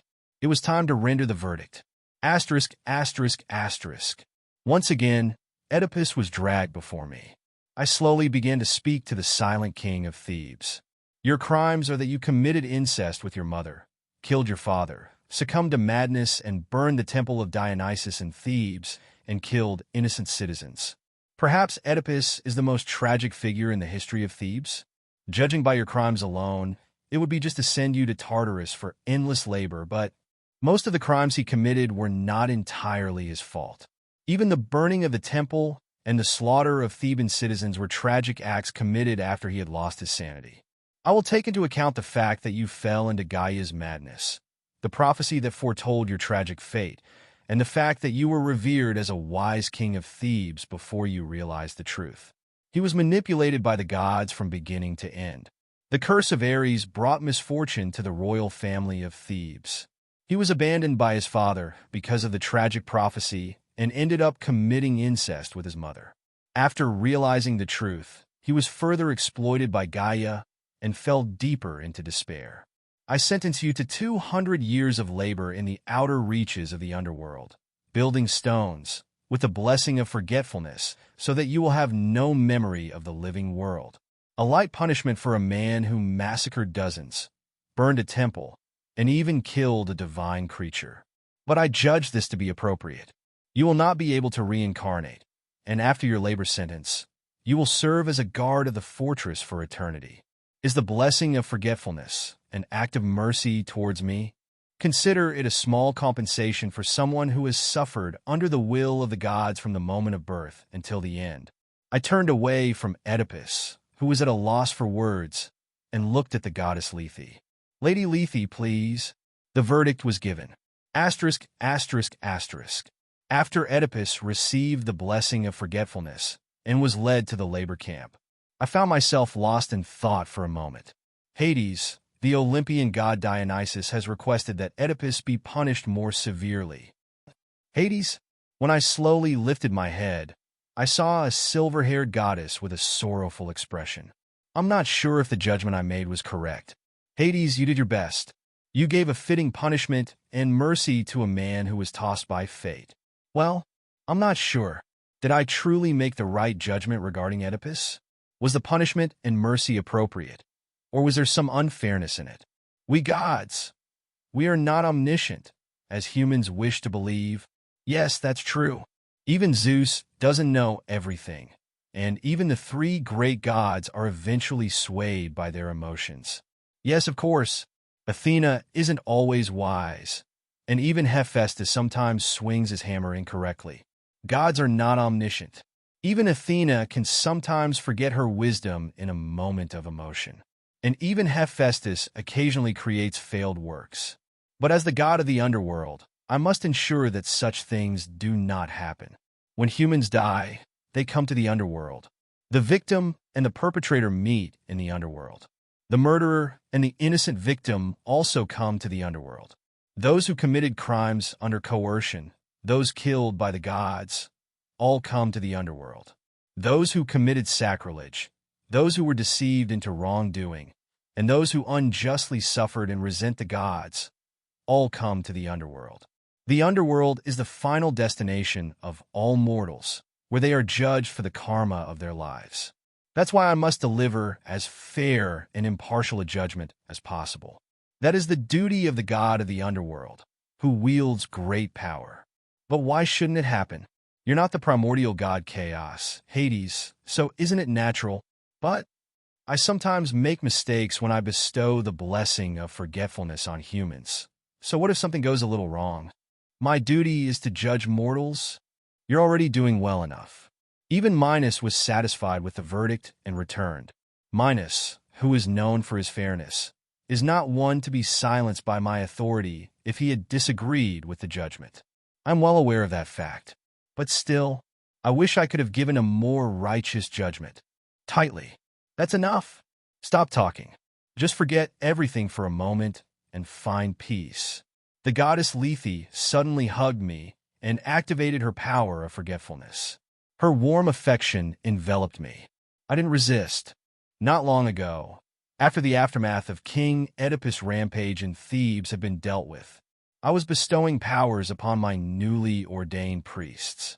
May the blessing of Hades be upon you, O guardian deity of Thebes. Even though my temple was on the verge of destruction because of Oedipus, unlike Dionysus, who only sent a divine beast, I descended in person, which seemed to have solidified their faith in me. Dionysus may have sent a divine beast, but the Lord of the Underworld came himself, didn't he? There's hardly anyone in Thebes who isn't a follower of him. Of course, how many people living in Thebes haven't received Pluto's grace? As a result, the priests of the temple became busier. They had to manage the daily influx of people, verify those who wanted to become priests. Even Pandora, who was newly appointed as the high priestess after the former one stepped down, was complaining of fatigue. However, among the newly appointed priests, there was someone I found very familiar. He, handsome and almighty Lord Hades. Bright light turquoise hair, a water nymph and naiad. Wasn't she Mint? The one I met near Mount Etna? She was praying to me. Surprisingly, her faith was so strong that I could descend into her body. Mint, how did you become my priestess? Lord Hades. I casually spoke to her in her mind, and Mint was startled. Other worshippers noticed her reaction. Did you hear the voice of Lord Hades? Of course, the one who created Mint. She's truly favored by Lord Hades. The Naiad moved to a quiet place, smiling brightly and clasping her hands again. I heard there was a temple of Lord Hades in Thebes, so I came all the way here. Aren't you a nymph from near Mount Etna? How did you come to Thebes? Nymphs are spirits that dwell in nature or objects. If the place they are bound to is destroyed, the nymph also dies. That's why most nymphs don't stray far from the place they are bound to. Well, I want to serve Lord Hades. Although there are goddesses, I want to serve you even in this world. Is it because I spread Mint far and wide and made it my symbol? That was a rightful reward and the treatment you deserved. If you can't protect your origin, you might suddenly be in danger. Even so, it's fine. I've asked other nymphs for help, even if she had asked nearby, friendly nymphs to guard her origin. It's like a human leaving their heart behind and going far away. Isn't it? I was at a loss for words when Mint smiled brightly and said, So, I've heard that Lord Hades occasionally descends into the body of a priest. That's true, but then if you descend into my body, I could become one with Lord Hades. Kaya. For a moment, I saw a trace of Zeus in Mint's face. As expected, she's a Greek spirit. Her mind is a bit off. Next time you descend, please come into my body. Aren't you afraid of me? Even other nymphs and gods tremble at the sight of me. Well, when I revealed my identity at Mount Etna, she did ask me to spend time with her as a reward. Maybe she's influenced by the stories in Thebes about me being a merciful god, Pluto. Well, she's cute in her own way, so it's fine. Asterisk, asterisk, asterisk. After cutting off my connection to the mortal world, I took some time to attend to my duties.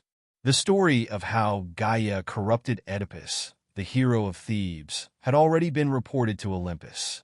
I explained to Dionysus that it happened because of Gaia.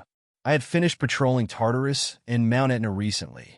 There were no more severe criminals that Minos couldn't judge. Could I finally get some rest? As I thought that, and was about to comfortably recline on my throne, the goddess of oaths entered the room. Hades, are you free at the moment? Goddess Styx? What brings you here? Has Thanatos fled again? Hephaestus is at the entrance to the Underworld, and says he wants to consult with you. Hephaestus, you say? Let him in. What could Hephaestus want to consult with me about? Could there be a soul among the dead that Hephaestus cherishes? After a moment, the humble-faced, limping god, Hephaestus, entered. The god of the world's finest blacksmiths didn't look too happy for some reason. Uncle Hades, thank you for seeing me despite your busy schedule. You, who crafted my bident, are always welcome in the underworld. I called for a servant to bring nectar and offered it to Hephaestus. He drained the golden goblet in one gulp and then spoke to me. Aphrodite is so cold to me. Uncle, Despite being married to Hephaestus, Aphrodite was well known for having relationships with other gods. Hephaestus must know that too. Even though I've worked so hard to win the heart of the goddess of beauty, she doesn't even pay attention to me. Would you believe that since our marriage, I haven't spent a single night with her? Asterisk, asterisk, asterisk. Not even once? Good heavens, was it really that bad? I knew you gave her the magical girdle of enchantment, the cestus hemas, and made everything she ever asked for. But why come to me with this issue? There are other gods with plenty of admirers, like Apollo. Hephaestus glanced at the goddess Styx beside me before answering.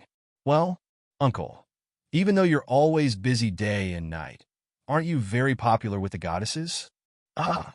There's a lot of talk on Olympus about goddesses wanting to spend a night with you. Is he talking about those young goddesses who are like nieces or granddaughters to me? I've always thought there were many who were drawn to me because of my position as one of the three major gods. And more importantly, there's a rumor that even my wife wanted to descend to the underworld just to spend a night with you. Of course, I trust you, uncle. Hephaestus' muscular body and round eyes were now filled with sadness. Don't worry. Unlike a certain king of the gods, I don't engage in such affairs. Yes, thank you for trusting me.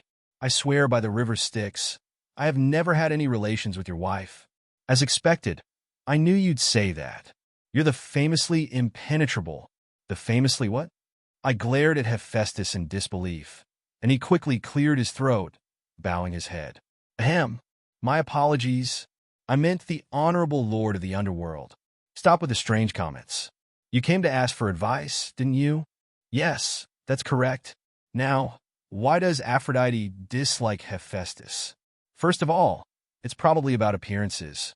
When Hephaestus was born as the son of Hera and Zeus, he was so disfigured and lame that Hera, disappointed, threw him down below the clouds. After falling for 9 days, Hephaestus crashed on the island of Lemnos. He later took revenge on Hera and reconciled with her. But anyway, compared to other gods, his looks don't stand out. As I gathered my thoughts, I could see the disappointment spreading on Hephaestus' face. His head drooped lower and lower until he looked like he might soon become the god of sorrow. It was too much to see him so dejected, so I had to say something. An idea came to me. How about trying a different approach? Make Aphrodite regret neglecting you and start obsessing over you instead. Despite his strained relationship with his wife, Hephaestus loves her. That's why he made her everything she ever asked for, even giving her the cestus hemus. So if you start refusing Aphrodite's requests and act indifferent towards her. Just as I reached that point, the goddess Styx, who had been quietly listening beside me, interrupted. Hades, you can't do that. Then, do you have a better idea to help Hephaestus restore peace in his household, goddess? First of all, that approach won't work. If you ignore her, Aphrodite will probably just enjoy it and go out to meet even more gods. She'd enjoy it? What is she talking about? But they're married. Surely, there must be some level of attachment between them. Goddess Styx, looking confident, stepped forward. Unlike me, she might know of a way since she's also a goddess like Aphrodite. How about asking Hera, the goddess of family, for help? Goddess Styx, I already tried that, but it didn't work. Then how about crafting another item that can win her heart, like the cestus hemus? My workshop is already filled with dozens of similar items. Then, no, there's no need to continue. It seems there's no solution. The diligent blacksmith god began to shed tears.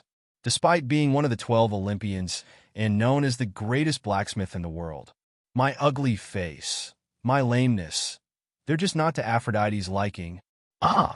Right now, he's just a pitiful man who couldn't win the heart of the goddess he loves. Neither Styx nor I could find the words to comfort him. After shedding a few tears, Hephaestus summoned flames to dry them. Somehow, the flames seemed to carry his emotions, appearing sorrowful. Is there truly no other way?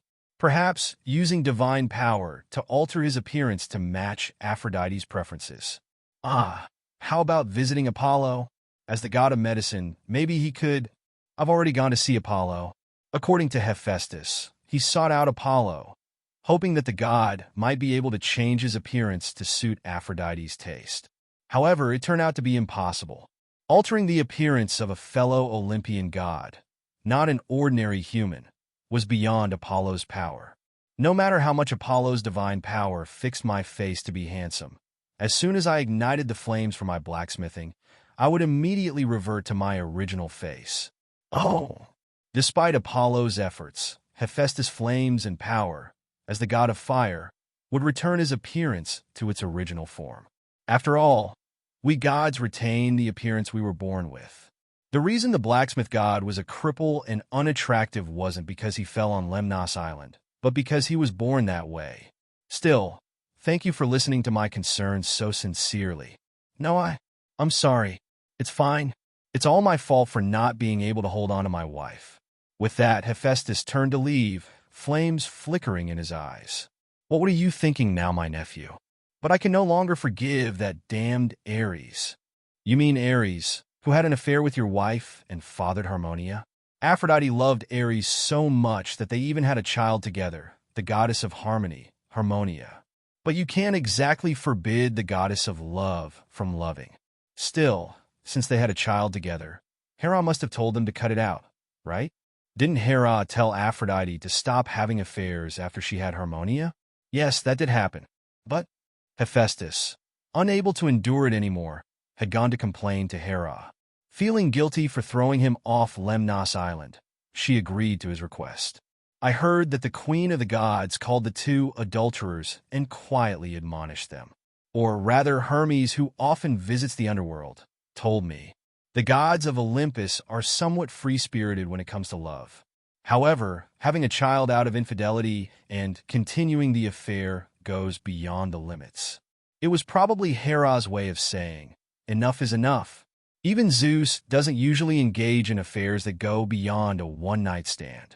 If a child is born, he tends to be more cautious, keeping an eye on Hera for a while. Even after my mother spoke to them, nothing changed. Recently, I accidentally caught the two of them in the middle of a secret rendezvous. Ares, befitting the god of war, is muscular and well-built. With a handsome face and a caring nature towards his children, it's understandable that Aphrodite would have a hard time letting him go. How dare they, even after having a child, and despite being caught, continue to meet so shamelessly? I'm furious at my wife, too. I've turned a blind eye to this forced marriage far too many times. It does seem a bit excessive, but thanks to visiting the underworld, I've made up my mind. Thank you, uncle. Wait, what are you thinking now? What are you planning, nephew? Apollo is holding an arts festival in Olympus for the next few days, and I'd like you to come, uncle.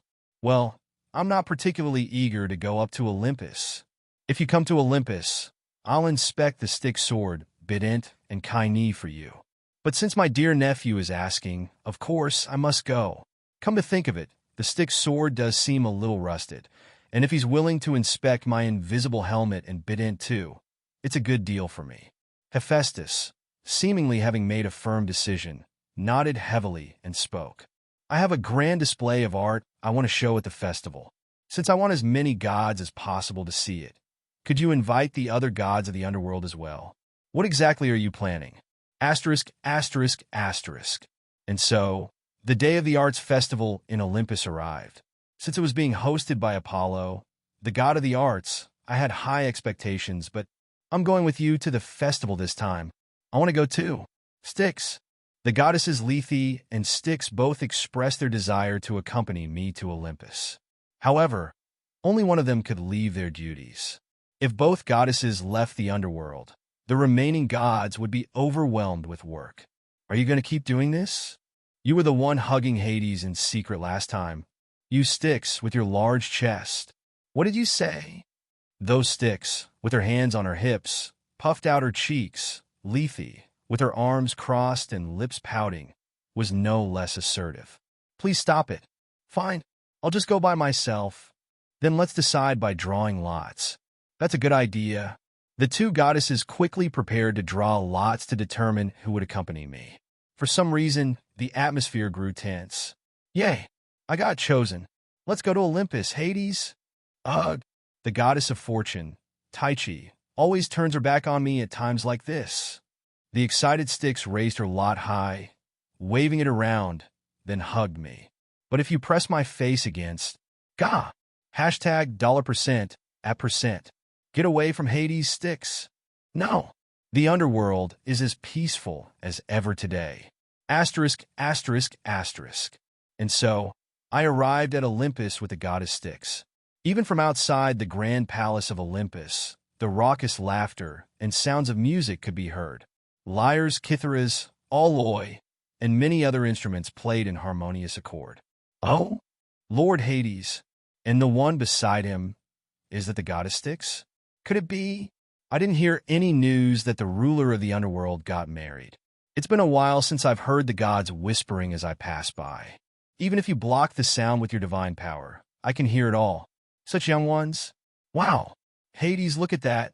The goddess Styx, who was clinging to me with her arm linked through mine, pointed to something with her other hand. There, a weaving competition between many goddesses was taking place. Oh, their handwork is impressive. Did weaving require wisdom too? I wonder which goddess weaves the best in Olympus. Weaving beautiful patterns in a fabric was also a form of art. The participants, Athena, Hera, and Hestia, I see. Swish, creak, clack.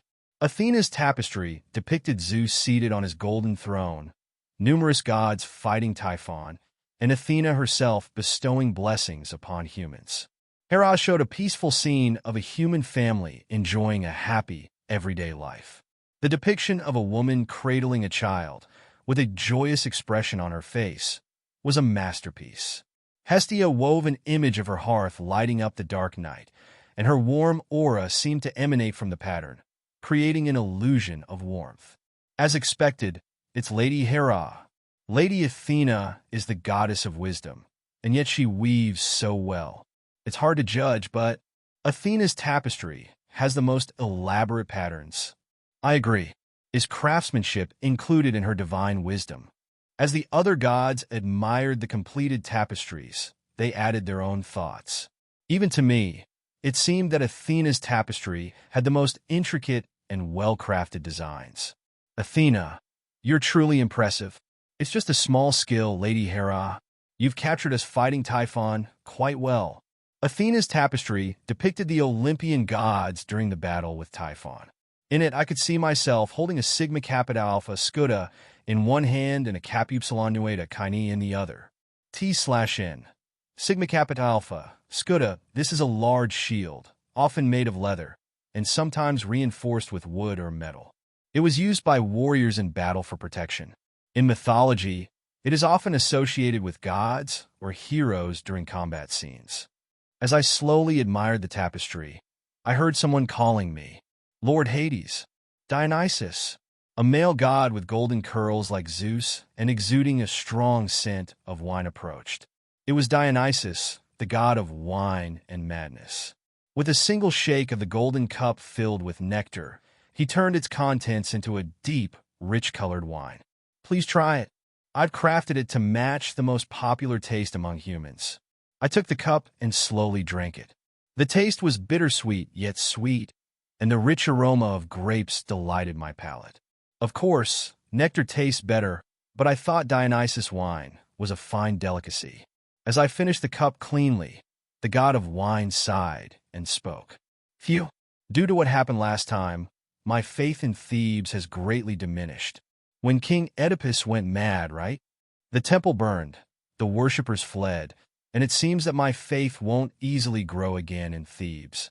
But Thebes, when you spread your faith there, you instilled fear, even killing the king. It didn't seem like the worshippers' loyalty or faith was that deep. I have a request, Uncle.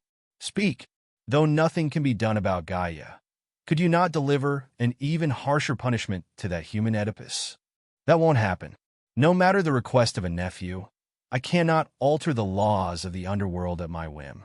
The ruling has already been decided, and it cannot be changed. And I believe the punishment is appropriate. But that human also killed my beloved leopard. I understand your situation, but I hope you remember that the human is a victim as well. As expected, yes, I understand, Uncle.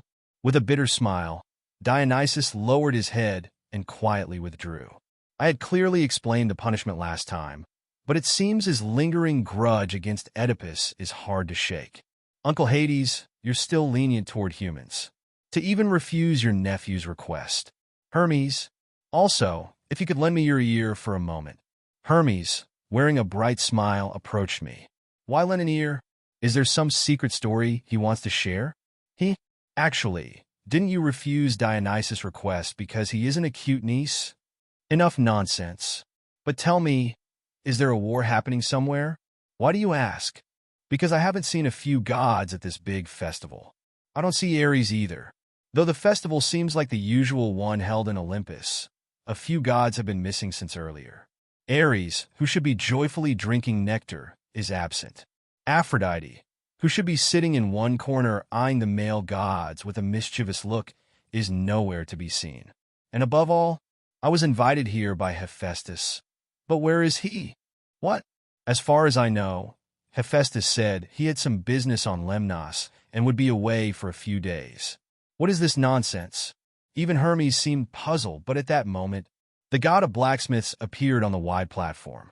Huh? I thought Lord Hephaestus went to Lemnos. I heard he would be back on the last day of the festival. Hephaestus, after asking Zeus for a moment of permission, opened his mouth.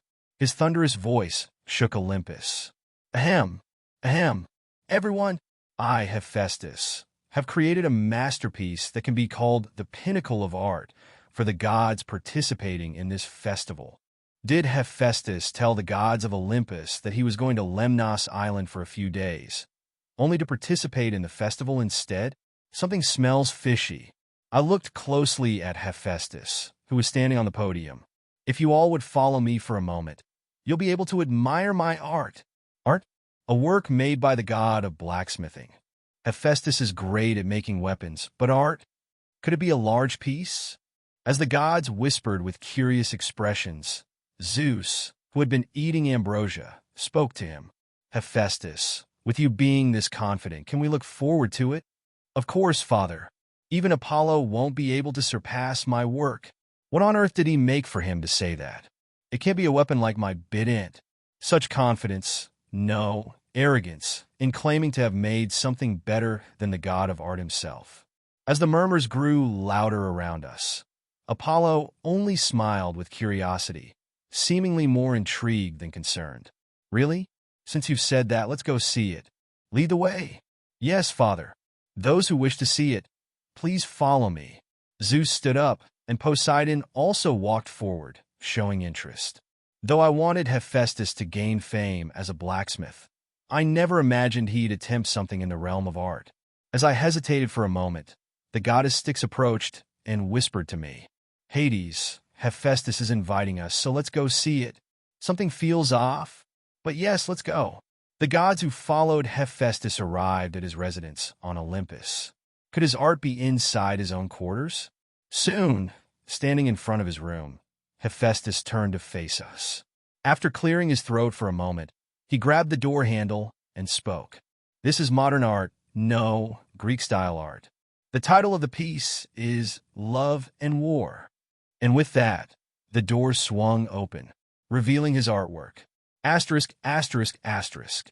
Inside Hephaestus's bedroom, behind the open door lay two entangled figures on a bed, seemingly having just finished a bout of passion. Aphrodite and Ares. No, no way. Hephaestus, you said you were going down to Lemnos Island. The two naked adulterers, seeing Hephaestus, tried to flee but failed. A thin bronze net surrounded their bodies, preventing their escape. Why won't it break? Ugh, how do you like my artwork? Isn't it surpassing even Apollo's? Everyone was struck silent, stunned by the scene. The bronze net, strong enough that not even Ares, the god of war, could break free of it, was one thing. But the breathtaking figure of Aphrodite entangled beneath it was utterly mesmerizing.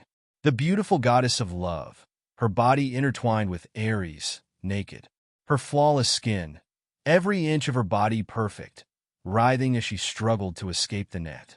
Her face flushed with a strange mix of shame and arousal, feeling both the disgrace and embarrassment of being caught in such an illicit act before so many gods. Desperately avoiding eye contact with anyone, trying in vain to cover her breasts and lower body with her hands. All of this showcased her absolute beauty.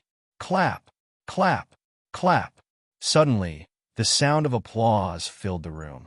It was Apollo, staring blankly as he clapped his hands together. Golden ichor, the blood of the gods, dripped from his nose. We gods don't bleed just because we get excited like humans do. So it seemed his divinity had taken a significant blow as his artistic sensibilities shattered. I admitted, Hephaestus, I could never surpass your art. If you keep trying, I'm sure you could. Apollo, no longer the god of art, remained dazed, unable to tear his eyes away from Aphrodite's figure. Watching him wipe the ichor from his nose and acknowledge Hephaestus, I felt a headache coming on. This madness. The other gods, finally snapping out of their daze, started commenting as well. Didn't Lady Hera recently say something about stopping all these affairs? They already had Harmonia, but still, quite a fitting spectacle for an artistic festival. Zeus, what do you think? They should have known when to stop. Apollo, still dazed from clapping, turned to Hermes, who looked equally stunned, frozen in place. But neither god could look away from Aphrodite. Hermes, are you envious of Hephaestus? Or of Ares? Brother Apollo, what are you talking about? I'm asking if you envy Hephaestus, who's jealous, or Ares, who's humiliated. Of course, envy both of them. The net is so sturdy, I wish I could be trapped there forever. Listening to their conversation only made my headache worse. Do the mortals who worship us in the lower world know this side of the gods? Ugh, how disgraceful. The goddess Styx, who had been standing next to me, looked like she was about to explode and quickly fled the scene. Judging by the fading sound of her presence, she seemed to have hurried back to the underworld. Ares, Aphrodite. After having Harmonia, don't you think it's time to stop? Zeus sighed as he rubbed his forehead. Poseidon, looking at the scene of infidelity Hephaestus had exposed, spoke to the blacksmith god with a very reluctant expression. He, too, didn't seem too thrilled about the whole situation. Hephaestus, I'll personally make sure they apologize and compensate you properly, so let them go. But even Poseidon couldn't tear his gaze away from Aphrodite's body. Yes, well, since you say so, I'll stop here. As Hephaestus approached the bed and adjusted a few mechanisms, the net naturally unraveled. He must have predicted that Aphrodite would call Ares while he was away and spread false rumors to set this up. No wonder the gods were all flustered, thinking Hephaestus had gone to Lemnos Island. Asterisk, asterisk, asterisk. As the bronze net unraveled, Ares fled to Thrace, where his temple was located. Aphrodite, the goddess of beauty and love, left for the island of Cyprus. There, on Cyprus, lies the spring of virginity, where a woman can bathe to restore her virginity. She probably intends to bathe there and regain her virginity. But isn't it meaningless, since her virginity will break again the moment she lies with another man? Anyway, I followed Hephaestus, who had promised to inspect my armor as agreed. As he turned his back to me, concentrating on examining my bident, I threw out a comment. Hephaestus, won't today's events make Aphrodite dislike you even more? The god of the forge's back trembled slightly. I have half given up, to be honest. Sob. In that case, why not look for another goddess? Perhaps you could speak with Zeus. At this point, their marriage is essentially over, even though it was Zeus who officiated the wedding. Perhaps witnessing today's events may have changed his mind as well. If I offer my input and both parties express a desire for a divorce, wouldn't it be possible? If the issue is a potential fight among the gods competing for Aphrodite's favor, I could actively intervene. But the other half, I can't stop thinking about Aphrodite's beautiful form. I desperately want to win back Aphrodite's love, but I see a future where that seems impossible. She has already fallen for that scoundrel Ares and even bore Harmonia. Am I truly destined to be abandoned by my wife simply because of my appearance?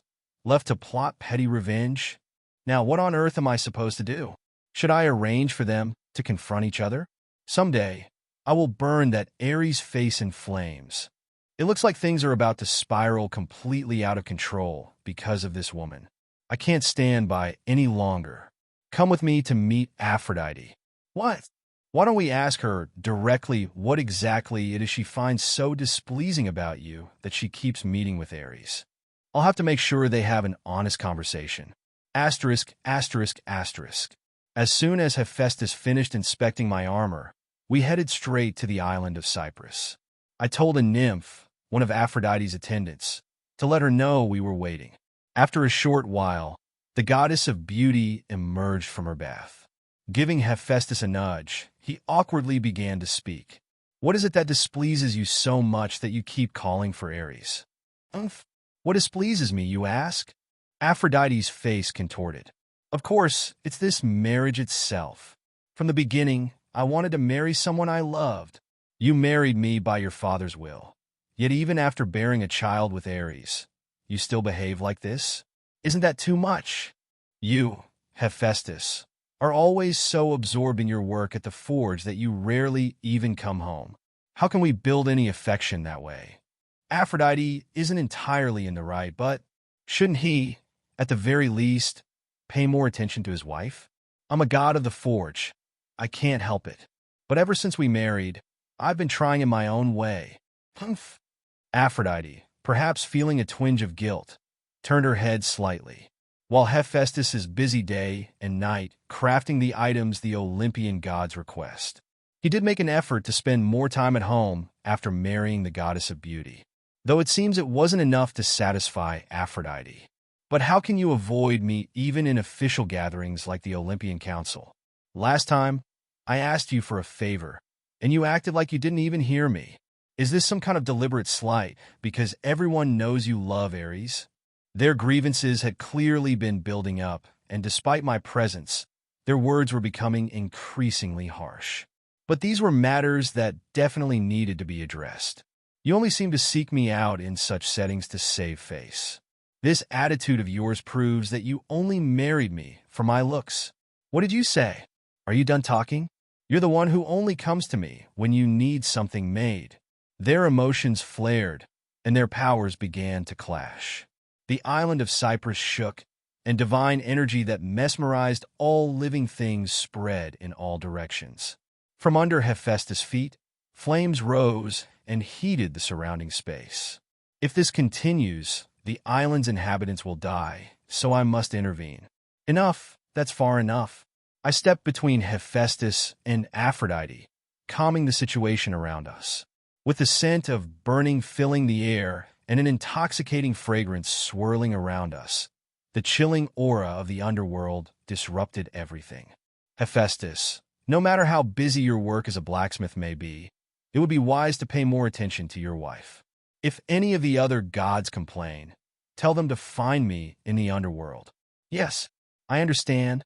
Hephaestus calmed himself and stepped back a little. Next, I turned to the goddess of beauty, who was scowling fiercely. With a sigh, I placed a hand on Aphrodite's shoulder and met her gaze. Aphrodite, are you not the goddess of love? And yet you cannot fulfill the simple request of a man who yearns for your love. Even after bringing another man to your bed and bearing a child, Hephaestus, who loves you, still stands here. Aphrodite tried to retreat, but if I don't ensure that they have a proper conversation this time, their conflict will never be resolved. While I can't force the goddess of love to love anyone, at least make an effort to behave like a married couple in public. Ugh. Fine, I understand. For some reason, with tears welling in her eyes and her face flushed red, Aphrodite hurriedly left the scene. Having said what needed to be said, I thought things might finally settle down, so I turned back around. Sniff. Hephaestus, looking more sorrowful than ever, was shedding tears. So in the end, it's all about looks, isn't it? Oh, Father Zeus. The underworld, the realm of the dead. A massive door leading to Hades' fortress. Pant, pant, creak. I stood there, watching the dog in front of me perform all kinds of tricks. It was a beast with 3 heads, its saliva dripping with deadly poison, wagging its tongues as if showing affection. Looking at the now slightly grown guardian of the underworld, Cerberus, I pulled out the cornucopia. Thinking of thick meat, I reached into the broken horn, and soon a large chunk of meat filled my hand. Crunch, sizzle. I tossed the meat in front of Cerberus, and all 3 heads lunged at it, devouring it in a frenzy. In no time, the fresh meat disappeared into the belly of the beast. Pant, pant, pant, seeing Cerberus wagging its tail, as if asking for more food, the god of dreams, Morpheus, approached. Hades, my lord, you're personally feeding Cerberus today. Is there something on your mind? No, it's nothing. That expression, isn't that the face you make when you're deep in thought? Are you perhaps worried about Gaia again? Lately, Gaia had been quiet. At first, she used the Gigantes to lay all kinds of traps, trying to weaken our forces. But when the gods managed to repel the attacks, she turned to human heroes like Oedipus to reduce our influence in the mortal world. The next move she might make, I think it's about time she tries something. Could she be planning to use human heroes again? Or perhaps rally the Gigantes for one last stand? That's the problem. We can't be sure. As Morpheus mentioned, it's clear she's preparing something, but it's impossible to predict what method she will use. Gaia, a first-generation god of the Protogenoi, is the master of the earth, capable of influencing all things. Even Demeter's dominion over the land is secondary to hers, and moreover, Gaia also possesses the power of prophecy. Indeed, her prophetic ability surpasses even that of Apollo, which is a concern. Gaia, the Earth Mother Goddess, is the personification of the Earth, the seasons, and the ecosystem. She's also a god with powerful foresight. When her relationship with Kronos, the god of time and agriculture, soured, she famously prophesied that he, too, would be dethroned by his own children. The only being with prophetic powers comparable to hers is Prometheus. That level of prophetic ability, beyond Apollo's reach, presents a significant threat to us. Wait, if we could somehow persuade Prometheus, couldn't we gain his assistance? But wouldn't he hold a deep grudge against Zeus? Would he really be willing to help Olympus? Prometheus, for giving fire to humanity, earned Zeus's wrath and was bound to a mountain. Moreover, every day, an eagle feasts on his liver, so his resentment must be immense. But I've never seen a titan as compassionate toward humans as him. The Gigantes devour humans, so if we exploit that fact and persuade him, shouldn't we first free him from the mountain? I'll head to Olympus and try to convince Zeus. Somehow, I'll persuade Zeus to lift the punishment from the mountain, and then, with Prometheus's prophetic power, we can seek his help. What worries me, though, will Zeus forgive the one who stole fire? Asterisk, asterisk, asterisk. No matter how much you plead, brother, it's an impossible request. Damn, he's as stubborn as ever. As soon as I arrived in Olympus, I met with Zeus, but he rejected the idea with a stern face. Originally, I intended to simply bind him to the mountain, but it was Prometheus himself who chose that punishment. You mean the remark that provoked you? When Prometheus was bound to the mountain, Hephaestus was told to deliver the message. Zeus will one day share the same fate as Kronos and Uranus. That high-stakes provocation directed at the king of the gods enraged Zeus, leading him to order an eagle to feast on Prometheus's liver every day. The thing is, with Prometheus being capable of perfect prophecy, no one knows if that statement was mere provocation or a true prediction. It was a taunt from Prometheus, using Zeus's awareness of his prophetic powers. That statement is probably still lodged in Zeus's mind like a thorn. If that's truly a prophecy, perhaps showing mercy would lead him to reveal a way out of it. That nonsense he spewed might be. Zeus hesitated for a moment. Even though releasing Prometheus, who had provoked the king of the gods, would be a bold move. It seems that statement Prometheus passed on has indeed weighed heavily on his mind. Zeus tapped the armrest of his golden throne before speaking again. If Prometheus is not persuaded by you, what then? When I sent Hermes to offer a reprieve in exchange for revealing the full prophecy, all I got in return was scornful laughter. That's because you sent Hermes. It'll be different if I go myself.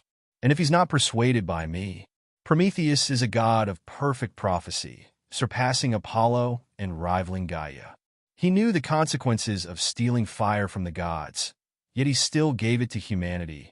He also knew what punishment would follow when he provoked Zeus, yet he still mocked him. Isn't he, in truth, a god of madness even greater than Dionysus? If Prometheus refuses to be persuaded by me, and Zeus intends to retaliate by rebinding him to the mountain, then, as the god of prophecy, he will surely mock me with a laugh. He has already suffered enough punishment. I intend to do nothing. So, you're just going to release him? Yes, and that's the only way. To persuade someone like him, we must approach him sincerely, not with a whip.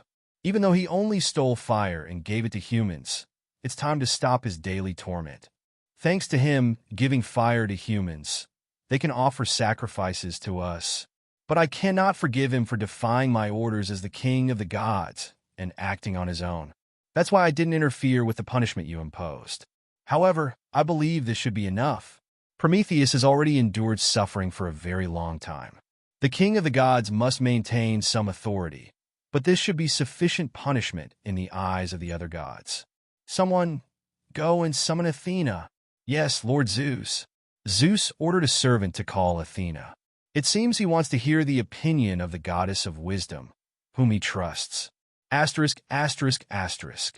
Soon as always, the fully armed goddess of war and wisdom, Athena, arrived. When we told her what Zeus and I had discussed, her expression became thoughtful. "Pardon me, but hasn't Father already calmed down? What did you say?" "The very fact that you've called me to ask my opinion suggests that you believe Prometheus has already been punished enough. Go and fetch your mother, Métis." Shortly after, Métis arrived, riding on clouds. After giving birth to the goddess of wisdom from Zeus's head, Métis accompanied Athena when she emerged.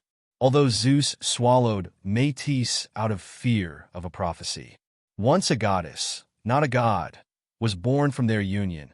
He no longer held her captive. Before Athena was born, Métis was considered the wisest among the Olympians. It seemed she had already heard what Athena had said, for she smiled softly as soon as she arrived. "Zeus, in order to counter Gaia's prophetic abilities, we need Prometheus's strength. But I still don't know if I can forgive him so easily. As the king of the gods, wouldn't it be wise to show a little leniency? Even if someone defies you, if they can be of help, why not bring them into your fold?" When the opinions of the wisest gods in Olympus aligned, Zeus frowned and waved his hand. "Ah, fine. I understand. Métis, you may leave. I trust you'll make a wise decision, as you always have." Zeus, touching his forehead, seemed a bit troubled. It was clear he was conflicted about whether he should release Prometheus and seek his help despite his defiance. I didn't push him and waited quietly. I believed that my brother, who had led Olympus so well until now, would make the right decision. After quite some time, Zeus, having made up his mind, spoke. "I had no intention of seeking Prometheus's help. My merciful brother, you're quite kind to consider releasing him. Perhaps it's because you've been praised as the god of mercy lately." Is he indirectly saying I'm being too soft? But seeing as he wasn't criticizing me harshly, but rather complaining lightly, I could tell he was already persuaded. With a smile, I replied to Zeus, "The god of mercy cannot condone excessive punishment, especially if the sinner holds the key to fighting against Gaia. Well, I suppose having at least one merciful god around isn't a bad thing." The king of the gods rose from his throne and met my gaze. "As for Prometheus, you may handle it as you see fit, brother. But I must receive an apology from him. If that's all, I'll try my best to persuade him." Having gained Zeus's approval, it's now time to head to the mountain where Prometheus is bound. But I can't just rush there. I should make some more preparations. If I can persuade her in the Underworld, I might be able to secure Prometheus's help. Even if Prometheus's punishment is stopped, he, who has accumulated deep resentment toward Zeus, would never offer his help. He would likely just sneer and say nothing about Gaia's intentions or his own prophecies.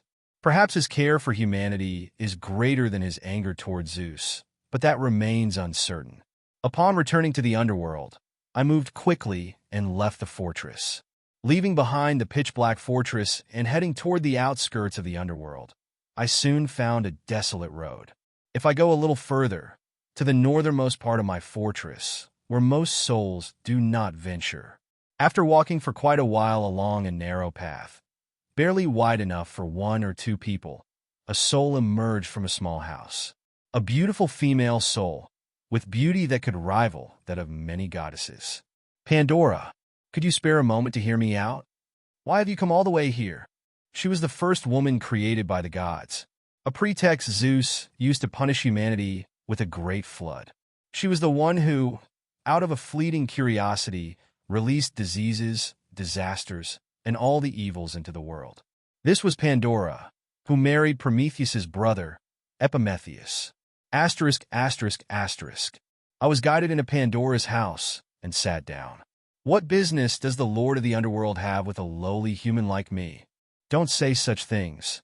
The first human woman, blessed by countless gods, is not lowly.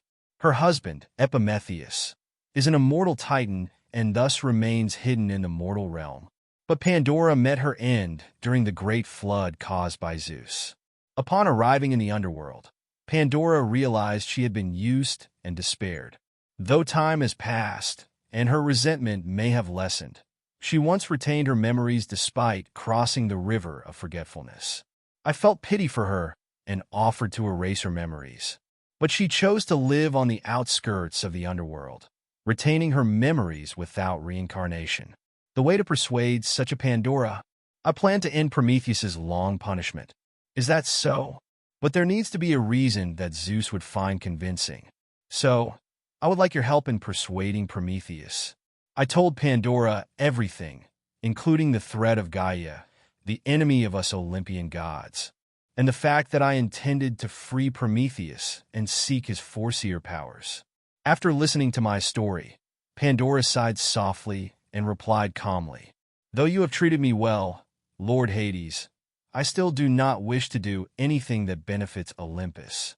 I have shown kindness to Pandora, often delivering news of her living husband, Prometheus, and vice versa.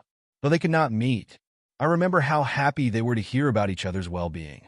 Prometheus, who wanders the world in hiding, is not easy to locate. But whenever he heard of Pandora, the messenger said he was pleased. Wasn't I originally created by the gods to punish the humans who receive fire? I won't deny it. The reason for your creation was likely due to the gods' anger at Prometheus for giving fire to humans. The gods bestowed all manner of blessings upon Pandora and created her ultimately as a tool to destroy humanity. To put it simply, she was a trap. Why should I help Olympus, who used me and destroyed humanity once? Pandora spoke calmly, without any change in expression. As the first woman, she cherished and loved her descendants, the humans. Her daughter with Prometheus, Pyrrha, married Deucalion and became the progenitor of a new human race, further deepening her connection.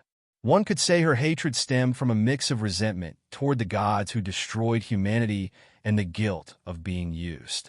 Isn't it possible that it would be better for humanity if Lady Gaia and her Gigantes seized control of the world? The Gigantes devour humans. They kidnapped people from cities where my temples were built and used them as sacrifices. Is that so? Pandora, who had received many favors from me, was listening attentively to my words, though being persuaded was another matter. There will never be another flood like that again. Even if Zeus tries to destroy humanity again, I will do my best to stop him. Lord Hades would defy Lord Zeus? Not if it's a justified destruction, but if it's for something as petty as humans receiving fire and upsetting Zeus. Back then, it was necessary to establish the authority of Olympus in its early days. And when Pandora's box was opened, releasing malice into the human world, I discovered she had been created artificially by Olympus. Out of respect for Zeus, I only expressed concern and did not voice any major complaints. And Zeus, in turn, respected me enough not to prevent Pandora and Prometheus from communicating. He also didn't interfere with me providing Pandora with comforts in the underworld. I will show you how your daughter Pyrrha and her husband Deucalion's descendants are living now. Asterisk, asterisk, asterisk. The landscape of the mortal world that I often observe. I briefly shared my view of the mortals living in Thebes with Pandora. Despite the turmoil caused by King Oedipus in the past, Thebes has prospered. Thanks to the blessing of wealth I granted, there aren't many who go hungry, and humans speak of the grace of the gods. Today, I plan to pray to the statue of Morpheus at the Temple of Pluto. Did you have a good dream yesterday? I hope it was a prophetic dream about a successful trade. Thanks to the mint bestowed by the merciful god, Pluto, even the air around the cemetery smells sweet. Oh, you're exaggerating?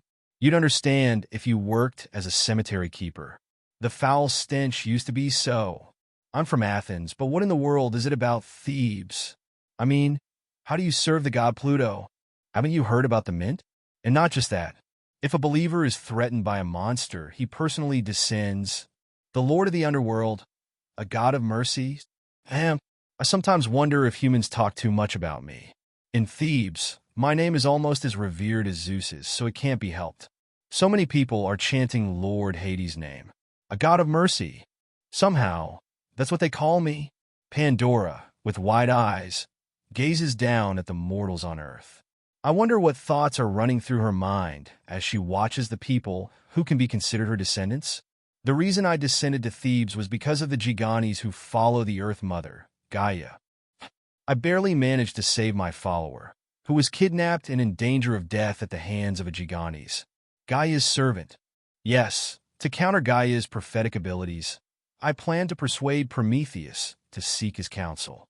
Pandora closes her eyes, deep in thought. I can only hope that her love for humanity is as great as her hatred for the gods. The time it takes to empty a wine cup filled with Dionysus's wine passes, and Pandora, having seemingly made up her mind, opens her eyes. She fetches a scroll of parchment and a quill from the room and begins to write something with determination. Then, she takes off the golden necklace she was wearing and hands it to me along with the parchment. If you take this to Lord Prometheus, it might help. I'm truly grateful. Pandora's golden necklace is a treasure that exists nowhere else in the world. When she was born, it was a gift given by the three Graces who serve Aphrodite and the goddess of persuasion, Pytho, a symbol of Pandora herself. It would serve as proof that the letter I delivered to Prometheus is indeed from Pandora, and a sign of her resolve. Prometheus wouldn't doubt it with this. Just as she was about to hand over the letter and necklace, Pandora's hand briefly paused, and then she quickly added, "But don't think for a second that my grudge against the Olympian gods has been resolved, nor that I'm siding with them. Then, I just believe it's better for humans if the current gods rule, rather than a monster like Gigantes dominating the world." And Pandora halts her words for a moment, her lips trembling slightly. The promise that if the gods ever try to destroy humanity again, you would stop them. It seems that my years of kindness toward her have paid off, slowly turning her heart over time. Your grace in all this time has earned my trust, Lord Hades. I had considered seeking help from her husband, Epimetheus, Prometheus's brother, but he is always wandering and in hiding, making him hard to find quickly. You're choosing to trust me personally and change your heart, not the Olympian gods. Are you sure about that? I hardly think the Lord of the Underworld would deceive a humble human, would he? Thank you. If Prometheus is persuaded, it will all be thanks to you. The first woman smiles faintly before me. Perhaps it's not love for humanity, but guilt over having caused their destruction that led to her decision? Don't expect too much. I only wrote about what I saw, heard, and felt in the city of Thebes that you showed me. That's more than enough. I managed to turn the heart of someone who once resented the gods, realizing the truth behind the manipulation used to destroy humanity. It should also bring a significant change in Prometheus's perspective. Now, all that's left is for me to take Pandora's letter and necklace and personally visit Prometheus. No matter what, I will persuade him. Carrying the letter and golden necklace I received from Pandora, I made my way to find the goddess Styx. As soon as she saw me, she slowly emerged from the Styx River, where she had been submerged. Her thin, wet clothes clung to her body, tracing soft curves, but I forced myself to look away since I had important matters to discuss. Hades, that necklace in your hand, as you suspect, it is indeed Pandora's necklace. I explained to the puzzled goddess Styx about Gaia's prophecy and the matter concerning Prometheus. I also told her everything, including that I would be leaving the Underworld temporarily to persuade him. So, I'd like you to take care of the Underworld for a while. I'll inform the other gods as well. Persuading Prometheus. I hope it goes well. If Tartarus opens or something urgent happens, let Thanatos know. Persuading Prometheus is an absolute must. This is the only way to deal with Gaia's prophecy. Then I'll head to Mount Caucasus, where Prometheus is bound. Do you have nothing else to say to me? Ahem. It's cold, so you should change into warmer clothes. She's been acting like this more and more lately. As I quickly turned and passed by, I could hear her softly muttering behind me. I crossed the Lethe River and swiftly passed through the Acheron River, heading toward the entrance of the Underworld. Mount Caucasus is quite far from here. Because of that, I had informed Olympus in advance and borrowed Iris. As I emerged into the mortal world, the goddess of the rainbow bowed her head in greeting. Lord Hades, shall I take you to Mount Caucasus right away? Yes, open the path to that place. Beyond the passage created by Iris' gesture lay the towering mountain. At the peak of that mountain, Prometheus would be bound. ******. WHHHHH. As I crossed through the portal and arrived at Mount Caucasus, I felt the cold air. The chilling wind from the high altitude bit at my skin. Even though I was at the base of the mountain, I could feel the overwhelming divine power. Since this was where Prometheus was bound, there were precautions everywhere, meant to stop Gigantes, Gaia, and any unaware humans. Peeking out from between the jagged rocks, an owl, Athena's sacred animal, could be seen. Its presence radiated a cool and serene divine power. Even though this was a barren mountain, there stood the sacred tree of Demeter. There was even a barrier that caused ordinary humans, not heroes, to lose their way and wander. Swoosh! After passing through the barrier, I continued up the mountain path. It seemed Olympus had set up a solid defense. I was quite satisfied. Near the peak, I scared off a lion's sacred beast that bared its teeth at me. And as I rounded a large boulder, I saw Prometheus.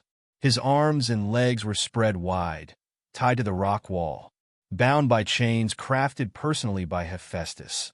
The Titan god slumped his head low. "Oh, Hades, the great and merciful god has come, hasn't he?" Heh. As I approached, the middle-aged-looking man slowly lifted his head toward me. With a twisted grin, he spat out his venomous words. "How does it feel to be worshipped after showing a little mercy to humans? It's been a while. Let's not joke around, Prometheus." This man hasn't changed. Before his fallout with Zeus, Prometheus fought alongside the gods during the Titanomachy, and his personality remains the same. "Oh, if you go that way, the Titans will capture you." Go if you want. Well, if it's a prophecy, there's no helping it. It's not a prophecy, just instinct. TSK, TSK. If you keep using your divine power like that, you'll end up being taken down by Kronos. Another prophecy? Who knows? It depends on Poseidon's thinking. Oh, watch out. You'll be in big trouble one of these days. If it's a prophecy, no, it's just a hunch. Back then, we were inexperienced fledgling gods, while Prometheus was a seasoned Titan god and the strongest asset with the power of prophecy. We all trusted his words, but his personality, well, I suspect one of the reasons Zeus bound Prometheus was because of that. How can you remain the same even after all this time enduring punishment? What? Now that you're the lord of the underworld, you can't take a joke. Show me some mercy. After laughing for a while, Prometheus finally stopped and spoke. "You came to persuade me to go against Gaia's prophecy, didn't you? Asterisk, asterisk, asterisk. You knew all along, didn't you? I am curious to hear what method the Lord of the Underworld has prepared. Go ahead, tell me." He knew I would come, but does he not know the specific method of persuasion? Well, that was always the nature of his prophecy. He joined us because of his clear prediction that we would defeat the Titans. But there were times during the war when we struggled, as he couldn't see every detail. "Prometheus, don't you care for humans like they are your own children? Me? If not, you wouldn't have defied Zeus to give them fire." "Oh, the Gigantes created by Gaia are powerful, but they are the worst for humans. They eat them and sacrifice them without hesitation. The Gigantes were made to focus more on strength rather than wisdom in order to drive us out after we defeated Typhon. Their power is comparable to that of the Olympian gods, but they lean more towards being monsters." Well, are you underestimating me because I am bound here? If you look at how many humans have been sacrificed by the gods, they are still better than the Gigantes. So, you admit that the gods are the lesser of two evils compared to the Gigantes. Yes, that's correct. Oh, Zeus would be quite displeased to hear that. To be honest, how many humans have been sacrificed due to the whims of the gods? Whether it was due to prophecy, a curse, or simply arrogance, the underworld is filled with those souls. I cannot lie to the greatest prophet in the world. What I need to persuade him is not sweet talk, but the truth. I summoned the greatest weapon of the underworld, the bident in one hand, and with it, I shattered the chains binding Prometheus.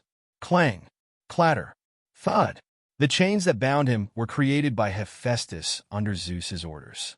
But this bident was also forged by the god of the forge, with more care. As the chains that had bound him for so long were broken, Prometheus staggered slightly. He looked at me, astonished. Ah, will the king of the gods tolerate this? I already spoke with Zeus before I came here. As he dusted himself off and stood up, the Titan of prophecy examined me with curious eyes. What will you do if you gain nothing from me? Then it cannot be helped. From the start, your punishment was too severe. You would free me? Seeing the wise Titan so flustered isn't a bad sight. Now then, what is this? And this necklace? Could it be? These are Pandora's letter and necklace. I swear upon the river Styx that there was no coercion or threat involved. He carefully examined the golden necklace I handed him, and then looked at the letter. For a long time, Prometheus concentrated on the scroll, as if analyzing every single word. Zeus's sacred animal, the eagle, flew toward Prometheus to feast on his liver. As he was reading the letter, the eagle swooped down on him. Thud! Flap! Flap! But the sacred animal was quietly caught by the Titan of prophecy, who had just finished reading the letter. The playful demeanor that had been there earlier disappeared in an instant, and Prometheus looked me in the eye. Oh! A gentle breeze blew between us. He took a deep breath in, then exhaled before speaking again. Hades, as you know, Gaia can predict the future at a level equal to mine, which is why we need your help. She knows exactly what needs to be done to win the war against you all. He released the eagle and continued speaking. Noticing that the easy prey had regained its strength, the eagle quickly flew away. No matter how much you prepare, the gods will fall to Gaia's strike, even if I warn you in advance. Are you saying there's no way to avoid an attack? Yes, and your plans will suffer a severe blow. Even with Apollo, Selene, Helios, Demeter, and many other gods watching intently, we still won't be able to block a single blow? Will it be the Gigantes' final assault, or something else? But after that, the instincts of the three main gods were telling me that Prometheus was about to open a path for us. A strange aura seeped out from the half-lidded eyes of the Titan. I could sense a prophecy that would interfere with destiny coming from him. If the mortal world and the underworld are connected, the gods will win. Two worlds that were once separate. If they are connected, this is a certain prophecy. Like a curse or a blessing, his words carried power. Zeus must have sent you to get an apology from me, right? Turning away from me, Prometheus stared up at the sky as if he had no more to reveal. He stretched his neck briefly and then shouted out, Zeus, I apologize for the harsh words I spoke against you. Rumble. As soon as Prometheus's shout stopped, the sound of thunder, Zeus's symbol, echoed across the sky. It wasn't a prophecy, but harsh words. Luckily, the statement about Zeus being overthrown like Kronos or Uranus wasn't a prophecy. It had merely been a provocation against Zeus for binding him to this mountain. And by acknowledging that fact here, Olympus has now eliminated one potential threat. Oh, and Hades, you might want to take care to keep your trousers loose. Heh, what? Whoosh. Prometheus left one last strange comment before transforming into a bird and flying away. I immediately returned to the underworld and handed back the necklace I had borrowed from Pandora. I then summoned all the gods residing in the underworld. Upon hearing that Prometheus had given a prophecy, many gods stopped what they were doing and hurried over. Even Thanatos, the busy god of death, seemed to have rushed here. Once everyone had gathered in the office, I began to speak about Prometheus's prophecy. No matter how well we prepare, we will be struck down by Gaia's attack. It's a fixed future, so there's no way to change it. What worries me is just how devastating that blow will be to us. Perhaps we should place guards at key positions in advance? Styx, that's impossible. Trying to avoid the prophecy would only... As soon as I said a word, the office became noisy and chaotic. If this were Olympus, where the strong authority of Zeus reigns, this wouldn't happen. But this is the underworld, and it's different here. Aside from the fact that I hold the main decision-making power and that we respect the elderly gods who've lived long lives, all the gods are more or less equal, freely expressing their opinions. In fact, the underworld wasn't always like this in the early days of its creation. but thanks to my efforts, since I found the rigid and formal atmosphere uncomfortable, this egalitarian atmosphere was established. Hades, why are you just standing there? What else did Prometheus say? Ah, come on, Hades. I'm far more tired than you are. Thanatos, sir, have another glass of nectar. Oh, my apologies, everyone. I got lost in thought for a moment. Good grief. At some point, everyone had stopped talking and was just staring at me, waiting for my words. I quickly composed myself and shared another part of Prometheus's prophecy. And Prometheus also said that after the worlds of the living and the dead are connected, the gods will prevail. How on earth do we connect the living world with the underworld? It's too vague. How, where, and in what way do we connect them? I can't make sense of it either. Is he saying we need to turn the world into complete chaos in order to win? Let's say we can't change the fact that we'll suffer great losses. But how do we connect the living and the dead to ensure victory? This is giving me a headache. While all the gods were racking their brains to interpret the prophecy, a voice came from the goddess of forgetfulness, who had been gazing into the void. Hades, perhaps we can ponder that issue later? Lady Lethe, we are given a grace period until Gaia's blow lands before we have to connect the living and the dead, aren't we? Indeed, that's what Prometheus said. We will suffer great losses from Gaia's attack, and only after that do we connect the worlds. Surely, he isn't suggesting I mobilize the entire army of the underworld to march forth. That's certainly not the kind of prophecy. Or could it be? Shall we go ahead and check how much military force we have available in the underworld? Were there any other prophecies, Hades? As I was mulling over the prophecy and trying to stop Morpheus from suggesting we check the military forces, Hypnos, who had been quietly folding his arms, asked me a question. Oh, now that you mention it, Prometheus did say something else. Hades, you'd better keep your pants loose. What on earth did he mean by that? That sounds more like something one would say to Zeus. No, wait. Keep your pants loose means blast that charlatan foreseer. What was that, Hades? What did Prometheus say again? Styx and Lethe both looked at me with curious expressions. I glanced at the two innocent goddesses, then replied nonchalantly. It's nothing. He was just playing a joke on me. Well, Prometheus has always had that kind of personality. Yes, that sly one. Always smirking and grinning. Why do I feel like I've done something wrong? Asterisk, asterisk, asterisk. Amid the odd atmosphere, a minor god entered the office. Lord Hades, the messenger sent to Olympus has returned. What did Olympus say? Since Olympus also needed to know about Prometheus's prophecy, I had sent a messenger to receive their response. Yes, sir.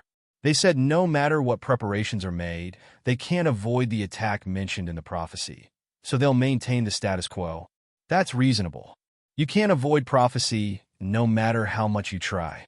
If we gather our forces to guard one area, they'll attack elsewhere. That would be true even if it were Olympus itself. The goddess Athena speculated that the losses from Gaia's attack might create the necessity for the two worlds to be connected.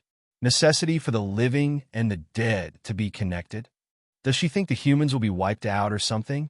Maybe we should ask Hermes to keep sending us information periodically. Right now, it's hard to make any guesses. Could it be that Demeter loses the Omphalos stone she's using? If that's the case, it's not something we need to worry about at this moment. In an attempt to avoid the prophecy, making preparations might instead lead to fulfilling it. For now, let's pause the meeting here. However, it would be wise to maintain close communication with Olympus, as we have been. That should suffice for now. So, we must connect the underworld with the living world to win. As I stopped the conversation with the gods and was about to leave, Goddess Mnemosyne called out to me. Hades, a new god has been assigned to the underworld. To the underworld? No one forced them, right? That part I'm not too sure about. The message came from Olympus. There are several ways a new god can be born. First, a mortal who has achieved great deeds and earned the recognition of the gods can ascend to Olympus and become a god. Second, if both parents are gods, their offspring will quickly grow into gods after birth. Third, a mortal who becomes venerated as a deity by humans after death can also become a god. Fourth, someone like Dionysus, a demigod who gains enough faith from humans, can ascend as well. In any case, there are many other ways to become a god, but among all the gods born so far, not a single one has been assigned to the underworld. There are various reasons for this. First, none of the gods here in the underworld have time to create new gods. Second, the underworld is generally considered an undesirable place to work. Aside from the dark, subterranean atmosphere devoid of the life force of the living world. Oh ho, after thousands, no, tens of thousands of years, a new face is coming. Finally, our workload might decrease a bit. A new god. What should we have them do first? Maybe keep them locked inside the fortress, so they can't escape. I'd love it if they could help me reap souls. There is so much work in the underworld. Its notoriety even spread to Olympus. So who would want to come here willingly? And yet, there was a new god assigned to the underworld? It's obvious someone must have pressured them. Or perhaps it's a god who isn't well informed. Well then, I will officially conclude the meeting. I'm off to meet this new god assigned to the underworld. So carry on with your work. You don't need to tell me. I'm already working, grumbled Thanatos. Thanatos. Thanatos, who seemed to be seeing something that wasn't there, responded while his eyes darted everywhere. Well, with all the avatars of himself, he has controlling things in the living world. It makes sense. Asterisk, asterisk, asterisk. I sat on the throne in the audience chamber within the fortress, waiting for the new god assigned to the underworld. What kind of god, with such peculiar tastes, would willingly want to work here? Creak. The massive doors to the chamber slowly opened, and what I saw was a man carrying a staff entwined with two snakes and wearing winged sandals. Hermes, the messenger of the gods? He offered me a playful smile and exaggeratedly bowed his head. That mischievous grin of his only appeared when something amusing had happened. Greetings, uncle. Everyone's favorite messenger, Hermes at your service. I've brought the new god with me today. You're the one working here now? And you've personally brought the new god? The entrance to the underworld is hard enough for a newly born god to find. But I suppose having a god like Hermes, who can freely traverse the boundaries of the world, would be helpful. Tap, tap. Hermes gave a playful smile and knocked on the closed doors of the audience chamber a few times. As if that were a signal, the divine aura outside the door stirred. Who could it be that warrants such behavior? Despite Hermes' mischievous nature, he never committed acts of disrespect. Creak. The doors opened once again, and a beautiful goddess slowly entered. With bright, pale turquoise hair, an aura of freshness, and a familiar fragrance, that face. Mont, why have you come to the underworld? Hello, Lord Hades. Mont, one of the naiads, the water nymphs, and a priestess of my temple in Thebes, now stood before me. She had lived in my previous life, and was now the namesake for my symbol, the mint plant. Wait, hold on. Mont has become a god? The goddess, shyly blushing, slowly walked into the audience chamber. It was undoubtedly Mint. It seemed certain that she was now a goddess, not just a nymph, as divine power radiated refreshingly from her entire body. Uncle, then please have a conversation with the newly born goddess. This humble messenger will now return to Olympus. Hermes. Yes, see you later. Hermes waved his hand, watching my bewildered expression, clearly enjoying my reaction to her unexpected appearance. It was obvious he had volunteered to bring Mint personally, expecting this. As Hermes left, I looked at Mint, who still couldn't meet my eyes. There was a lot to explain, but where should I even begin? So Mint, why yes. Lord Hades, Mint stammered nervously as soon as I started to speak. This wasn't our first time meeting, and she had even served as a priestess for me. So why was she acting like this? Mint, I don't know why you're frozen like that, but stop being so embarrassed and calmly explain the situation. But?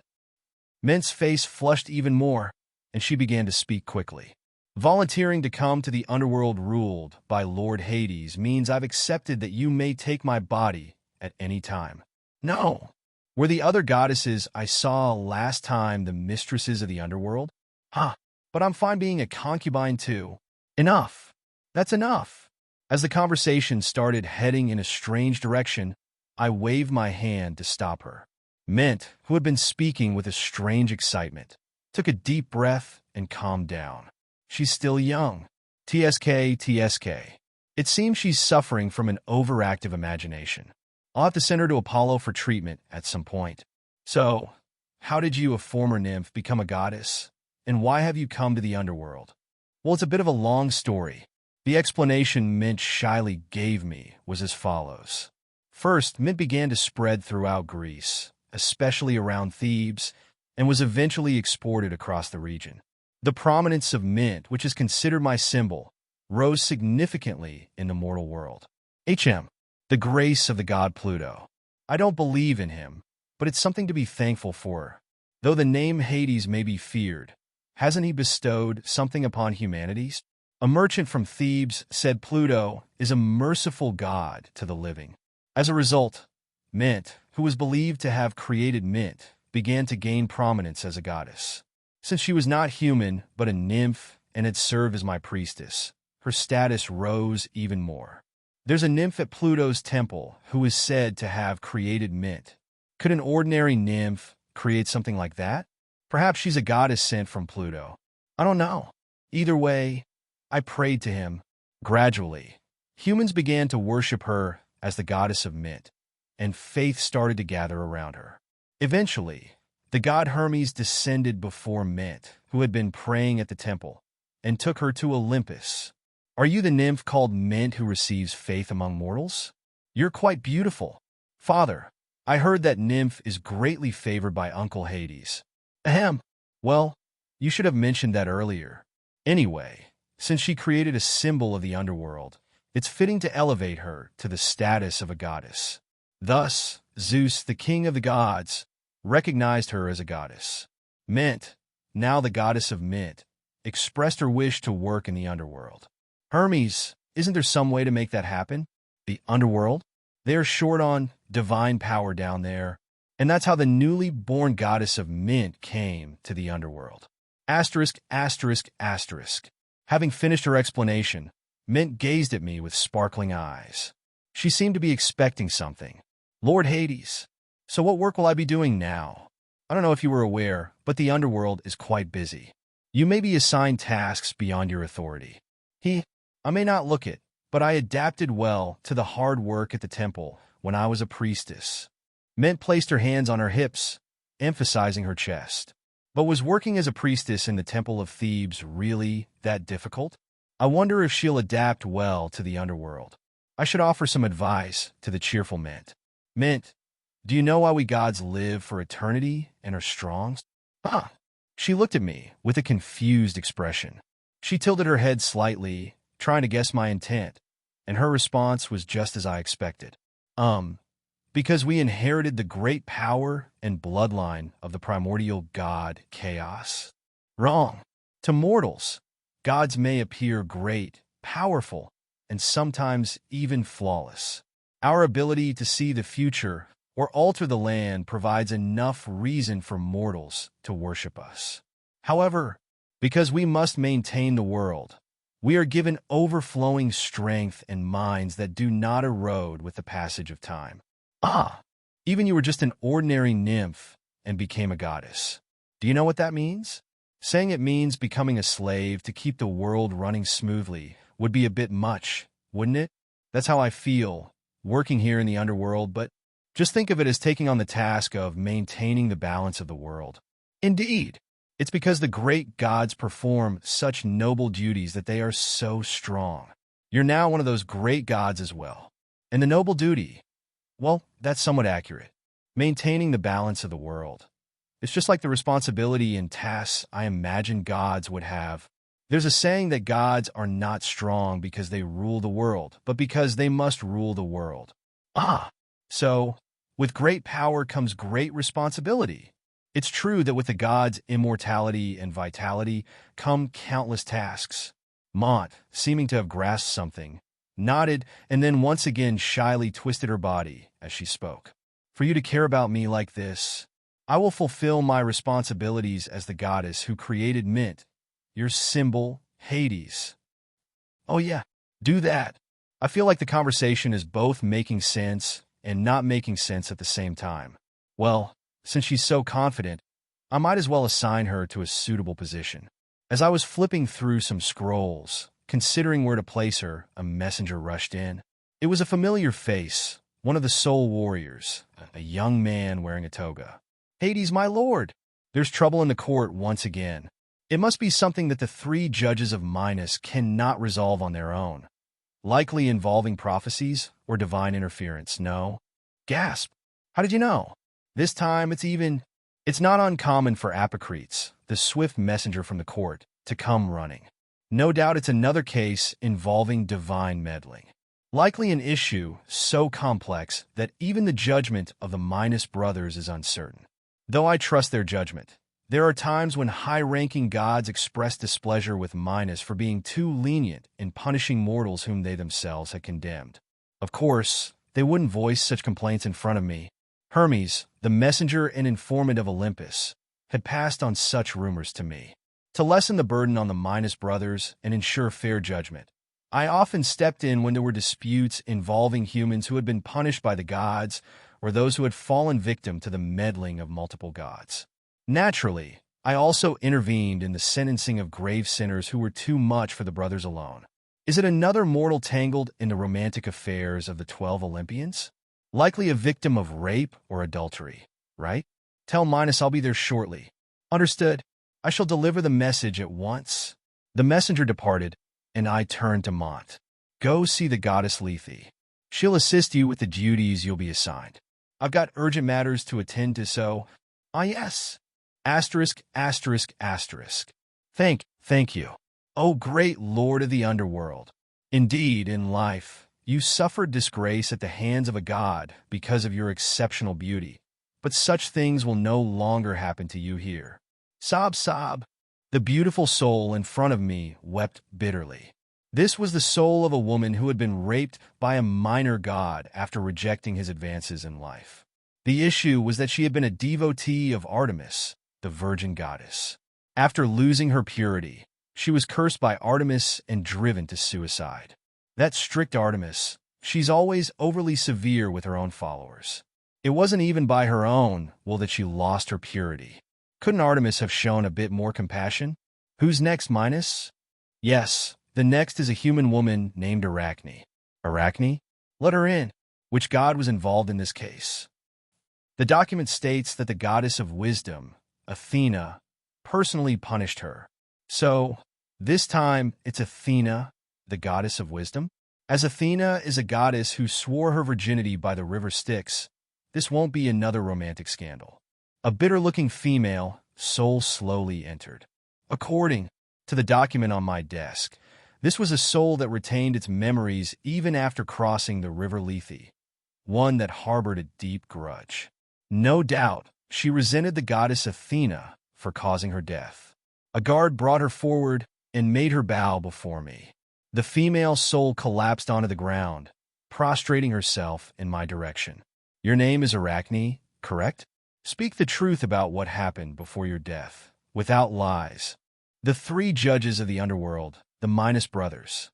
Among them, Minos, who had once been the king of Crete, gazed at Hades, the lord of the underworld, who judges the souls of the dead.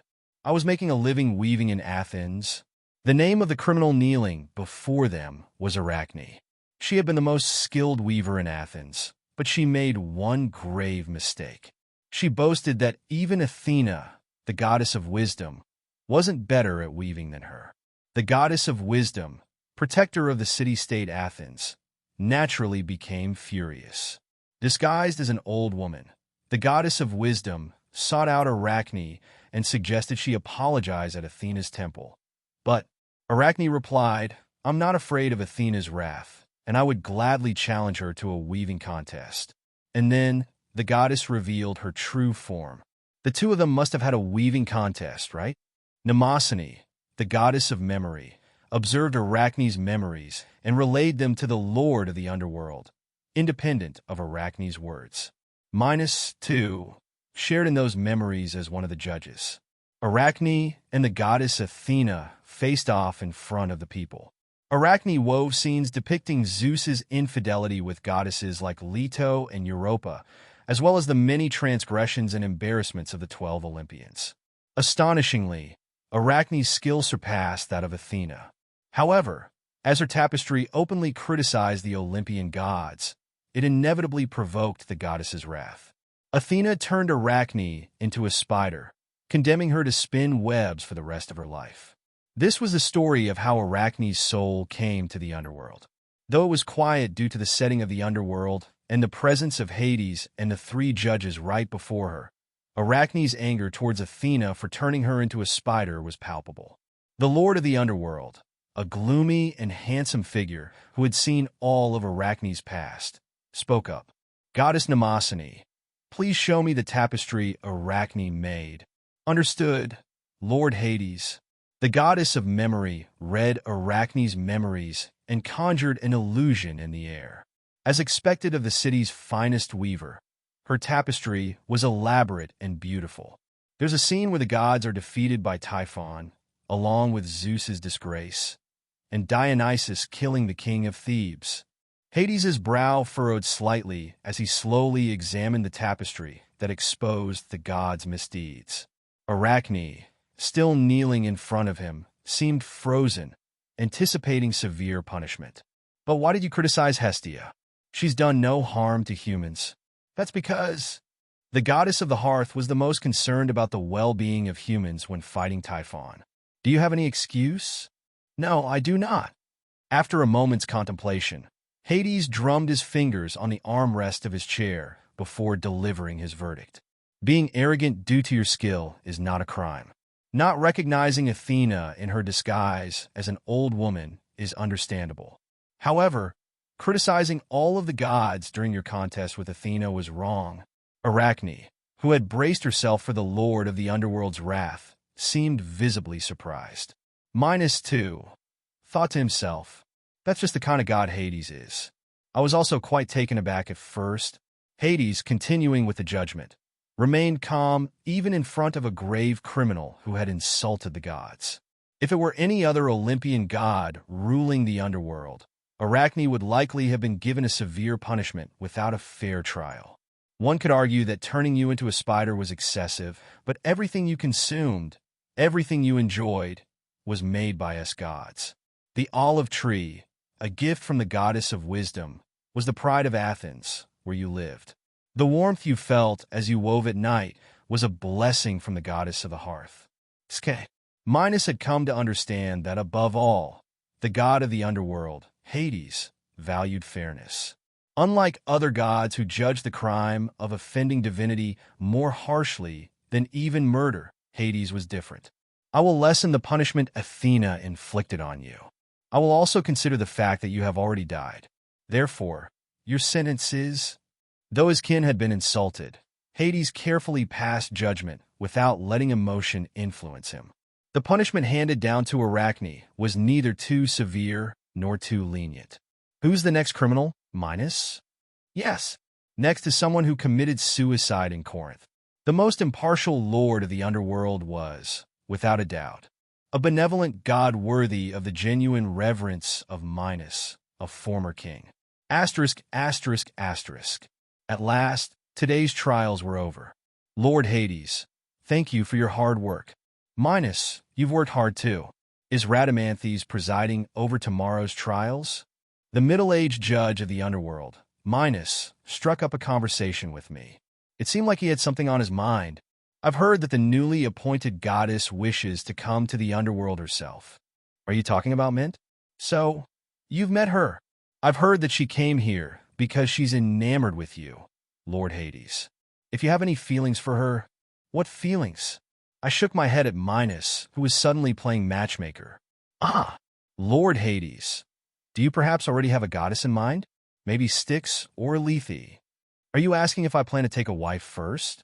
"Well, everyone knows that both of them have their eyes set on becoming the lady of the underworld. I'm not so blind that I wouldn't notice their feelings. Besides, it would be ridiculous to say that one of the three rulers of the underworld is unpopular with women. The tempestuous Poseidon and Zeus, who forces himself on any woman he desires. As the supreme gods who rule over a world, It's only natural they'd be popular with women. The issue isn't with them, but with me. Excuse me? Seeing those who have been raped by the gods or caught in love scandals arrive in the underworld every day makes me hesitant about marriage. Far too many mortals who are victims of rape by male gods end up choosing death. Some gods even go so far as to kill the betrothed or husbands of mortal women to claim them for themselves. But are goddesses any different?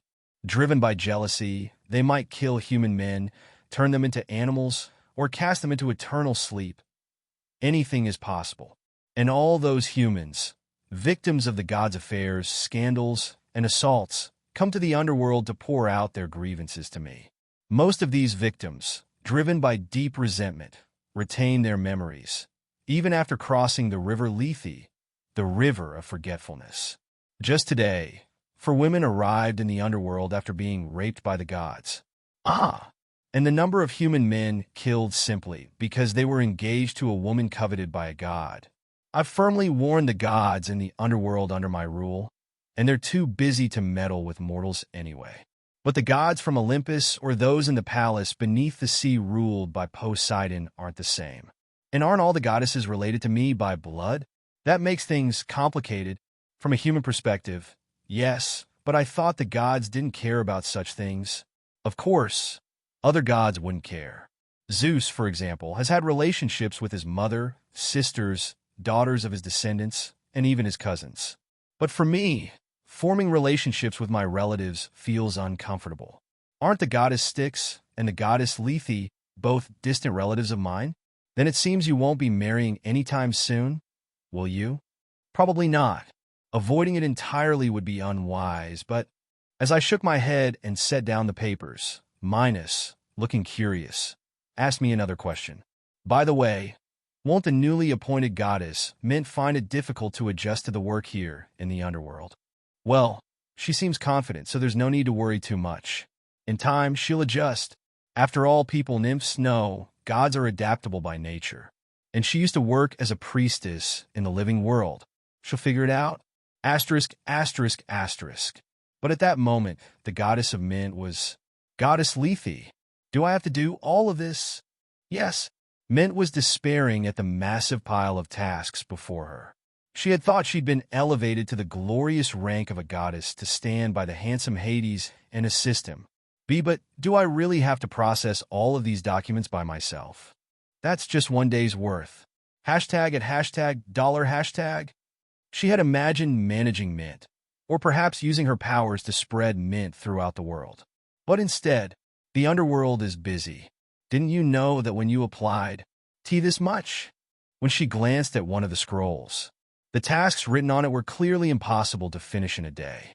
There were assignments like managing the 6 souls residing in the underworld and allocating living space to the daily influx of souls, handling the process of reincarnation for the dead waiting in the fortress after their trials, making final decisions on road and building maintenance throughout the vast underworld, mediating disputes among the dead, preparing for the Gigantes, and more.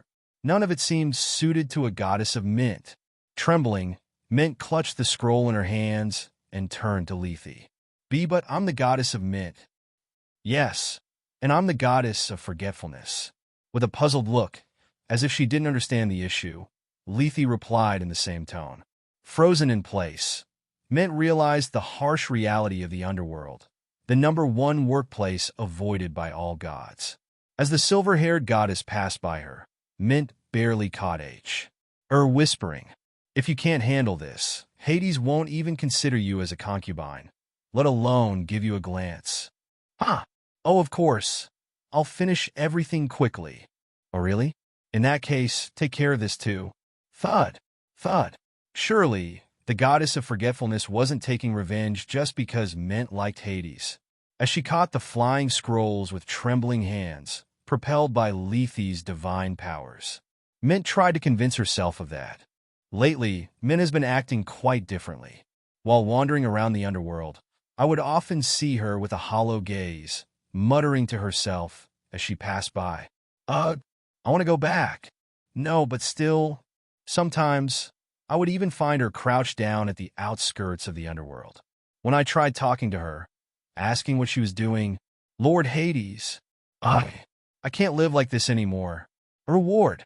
Please give me a reward. She would slightly lift her head, tears welling up in her eyes, as she begged me. The problem wasn't just the begging, but her suddenly trying to cling to me. I had been avoiding her, but one time I softened and just let her do it, which led to an incident. As Mint cried in my arms, complaining that the work was too hard. Mint, have you finished checking the intensity of the flames in the Phlegethon River that I assigned to you? We received a complaint from the ferryman Sharon about the smell of mint, and here you are, trying to cozy up to Hades. Eek! I am so sorry. Suddenly, the goddess Styx and the goddess Lethe appeared, exuding a terrifying divine aura, and took her away. Mint, who had been wearing the same expression as a mortal entering the underworld, has been flinching away from me ever since then, no longer trying to cling to me. It's as if she had received some kind of training or scolding. As these events kept repeating, I called upon Hypnos, the god of sleep, to ask about it. Are the goddesses perhaps bullying Mint? It seems like she's drowning in work. From what I know, the goddess Styx doesn't even do half the work she usually does. Curious, I decided to secretly follow Mint for a day. From morning until night, she was diligently running around the underworld working. This workload seems pretty light compared to others. In fact, her workload was much less than the average amount for gods living in the underworld. Other gods were even using their doppelgangers, working several times harder than she was, while she was running around by herself, unable to create a doppelganger. After that, I thought she would eventually get used to the workload, so I stopped paying attention. After all, even I was using a doppelganger to make judgments while secretly following her. Watching Mint gradually adapt to the underworld day by day made me look at her with a sense of satisfaction. Asterisk, asterisk, asterisk. One day, Athena, the goddess of wisdom, came to the underworld. Greetings, uncle. Cough, cough. Why are you coughing? We gods do not get sick, except for certain afflictions in the realm of divine power that not even Apollo, the god of medicine, can heal, like baldness. Most other diseases cannot invade the strong bodies of gods. But now, one of the 12 Olympian gods, the goddess of wisdom, is coughing? Athena responded with an awkward smile to my question. I will sniff. The overpowering smell of mint from the entrance of the underworld all the way to the Acheron River. Is it really that bad? Even ferryman Sharon was covering his nose while moving a huge barge. No, a steel ship.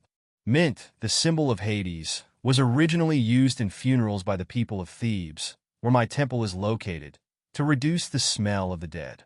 Thanatos, who reaps the souls of the dead, and Sharon, who ferries them across the Acheron River, initially liked the fresh fragrance. But if Mint's influence had spread the mint so much that she was deified for it, how many souls now cross the river reeking of mint? Oh dear, it seems mint has spread too much in the world lately. Yes, the soul scent dissipates once they cross the Acheron River, but before that, I'll have to find a way to reduce the spread of mint in the living world. While it's good that my symbol, mint, has spread far and wide, I can't allow it to cause the gods discomfort. I need to come up with some other plan. Uncle, the reason I came to the underworld is... Athena, do you have any good ideas? How can we naturally reduce the amount of mint used in human funerals without issuing an oracle to ban it? Of course, we should avoid doing that. To give humans mint and then issue an oracle limiting its use in funerals would be too much interference in their affairs. If you want to reduce it naturally rather than through an oracle, how about spreading mint as a food ingredient? That way, humans wouldn't waste such a precious herb during funerals. That's not a bad idea. Now that you mention it, yes, Mint was rewarded for creating mint. I had promised to recognize her as the creator of mint and spread mint-based foods across the world. I had been so busy that I forgot all about it, but I should have used that method earlier. Since the scent of mint is so strong, if we can make people eat it rather than smell it, if they start using mint in tea or food, the amount used in funerals will naturally decrease. In this era, food ingredients are valuable, so less mint would be wasted with corpses. and then we wouldn't have to smell that overpowering mint scent from the souls. Uncle, honestly, I'm fine with it, but since Sharon is struggling with the smell by the Acheron River, as the king of the underworld, I can't just ignore it. So, the reason I'll make mint into food is all thanks to No because of Sharon. I was about to summon mint to handle this task when Athena called out to me. The reason I came here, Uncle, was to borrow your Kynede. *****. One of the three Cyclopes, Argesh, created my Kynede, and you want to borrow it? It's like asking to borrow Zeus' thunderbolt or Poseidon's trident. I straightened my posture and looked into Athena's eyes. As the goddess of wisdom, you must have a reason for making such a request. Explain yourself. Yes, it's to lend it to a mortal named Perseus, who is destined to become a hero. I've heard about him. The poor man destined to kill his own grandfather, right? Acrisius, the king of Argos, a mortal kingdom, had no sons, only a daughter. So, he went to the temple at Delphi to ask for an oracle about his descendants, only to hear, "You will not have a son in the future, and furthermore, you will die at the hands of your daughter's child." What? What did you say? Terrified by the ominous prophecy, King Acrisius locked his daughter, Danae, in a tall tower. But Zeus transformed into a shower of golden rain and entered the tower to be with her. Thus, Danae bore Zeus' child, Perseus, and both mother and son were cast out to sea by King Acrisius. To be precise, they were placed in a wooden chest and left to drift on the ocean. They were eventually rescued by a kind fisherman and lived on the island of Seriphos. But, Perseus, by royal command, you are to bring me the head of Medusa. You want me to bring back Medusa's head? If you refuse, you will be executed for defying a royal decree. What will you do? Damn it. Fine. Polydectes, the king of Seriphos, had fallen in love with Danae's beauty. But her son, Perseus, was in his way, so he sought to get rid of him. He sent him on a quest to kill Medusa, one of the three Gorgon sisters, a monster whose snake-like hair could turn anyone who looked at her into stone. You know about this mortal, Uncle? Even though I reside in the underworld, how could I not know of a man destined to become a hero? With the threat of the Gigantes still looming, I kept track of mortals destined to become heroes, especially a son of Zeus, like Perseus. A predetermined fate, an absolute law that not even the immortal gods can change. Not even Zeus, the king of the gods, can alter a fate that has been foretold through prophecy. Thus, while I was aware that Perseus was destined to kill his own grandfather, I couldn't dare to interfere and change that fate. Since he's the son of Zeus, that makes him my nephew. I can't just let him die. Then will you lend me the Kynede? Perseus is indeed a man destined to become a hero, and he might play a crucial role in the war against the Gigantes. As an investment in the future, I could lend him the Kynede, if that's his fate. But it's true that Perseus is the one destined to slay Medusa and become a hero. However, the reason I'm not readily accepting Athena's request is one simple fact. Wasn't it you who turned Medusa into a monster after she was raped by Poseidon? And wasn't she originally a priestess in your service?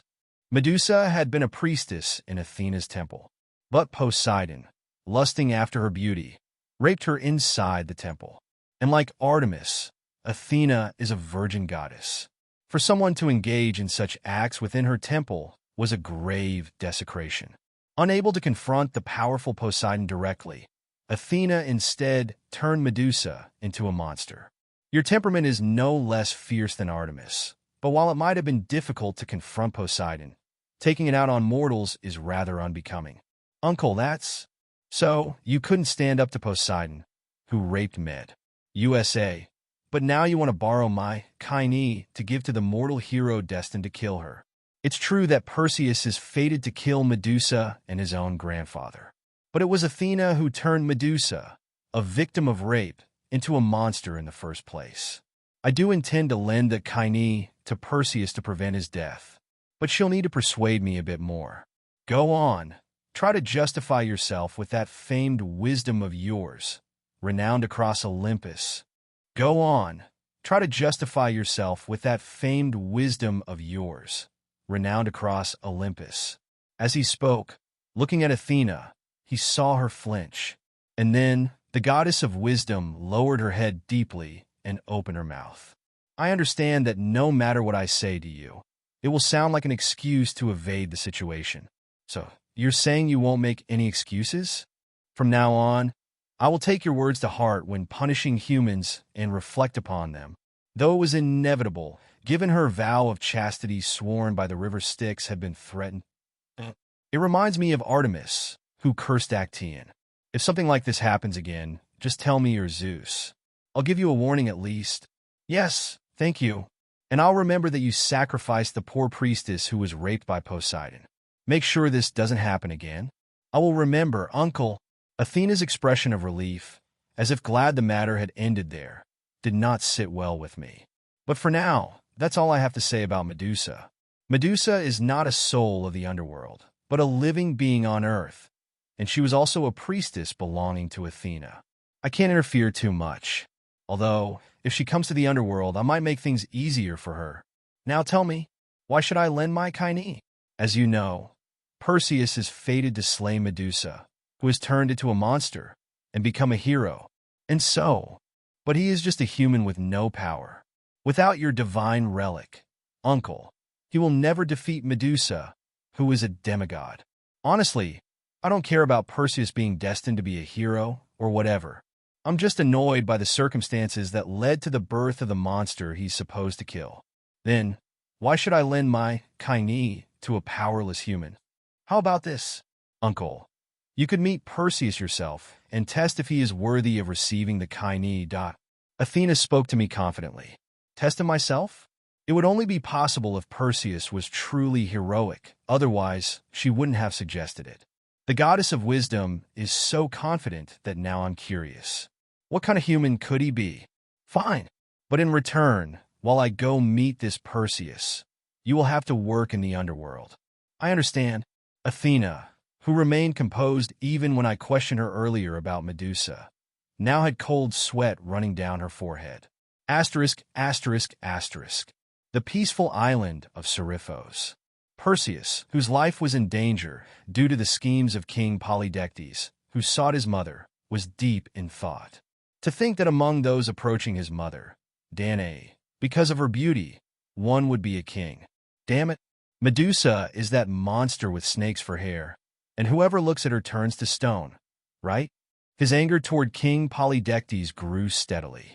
A vile king who would use a monster's hand to kill a woman's son just to possess her. Perseus, the king commands you. Bring back Medusa's head. If you refuse, you will be executed for defying the royal order. What will you do?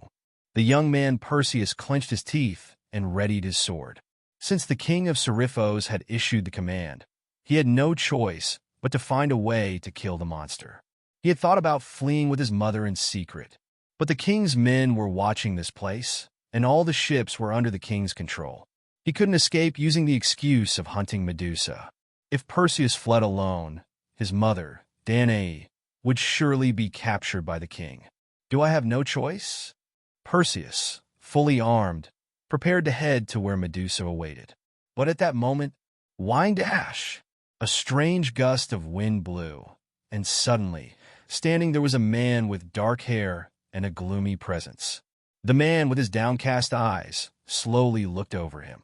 Even a mere human, like Perseus, could feel the presence emanating from him.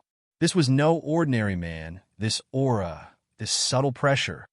He was a god. Thud. Could you be a god?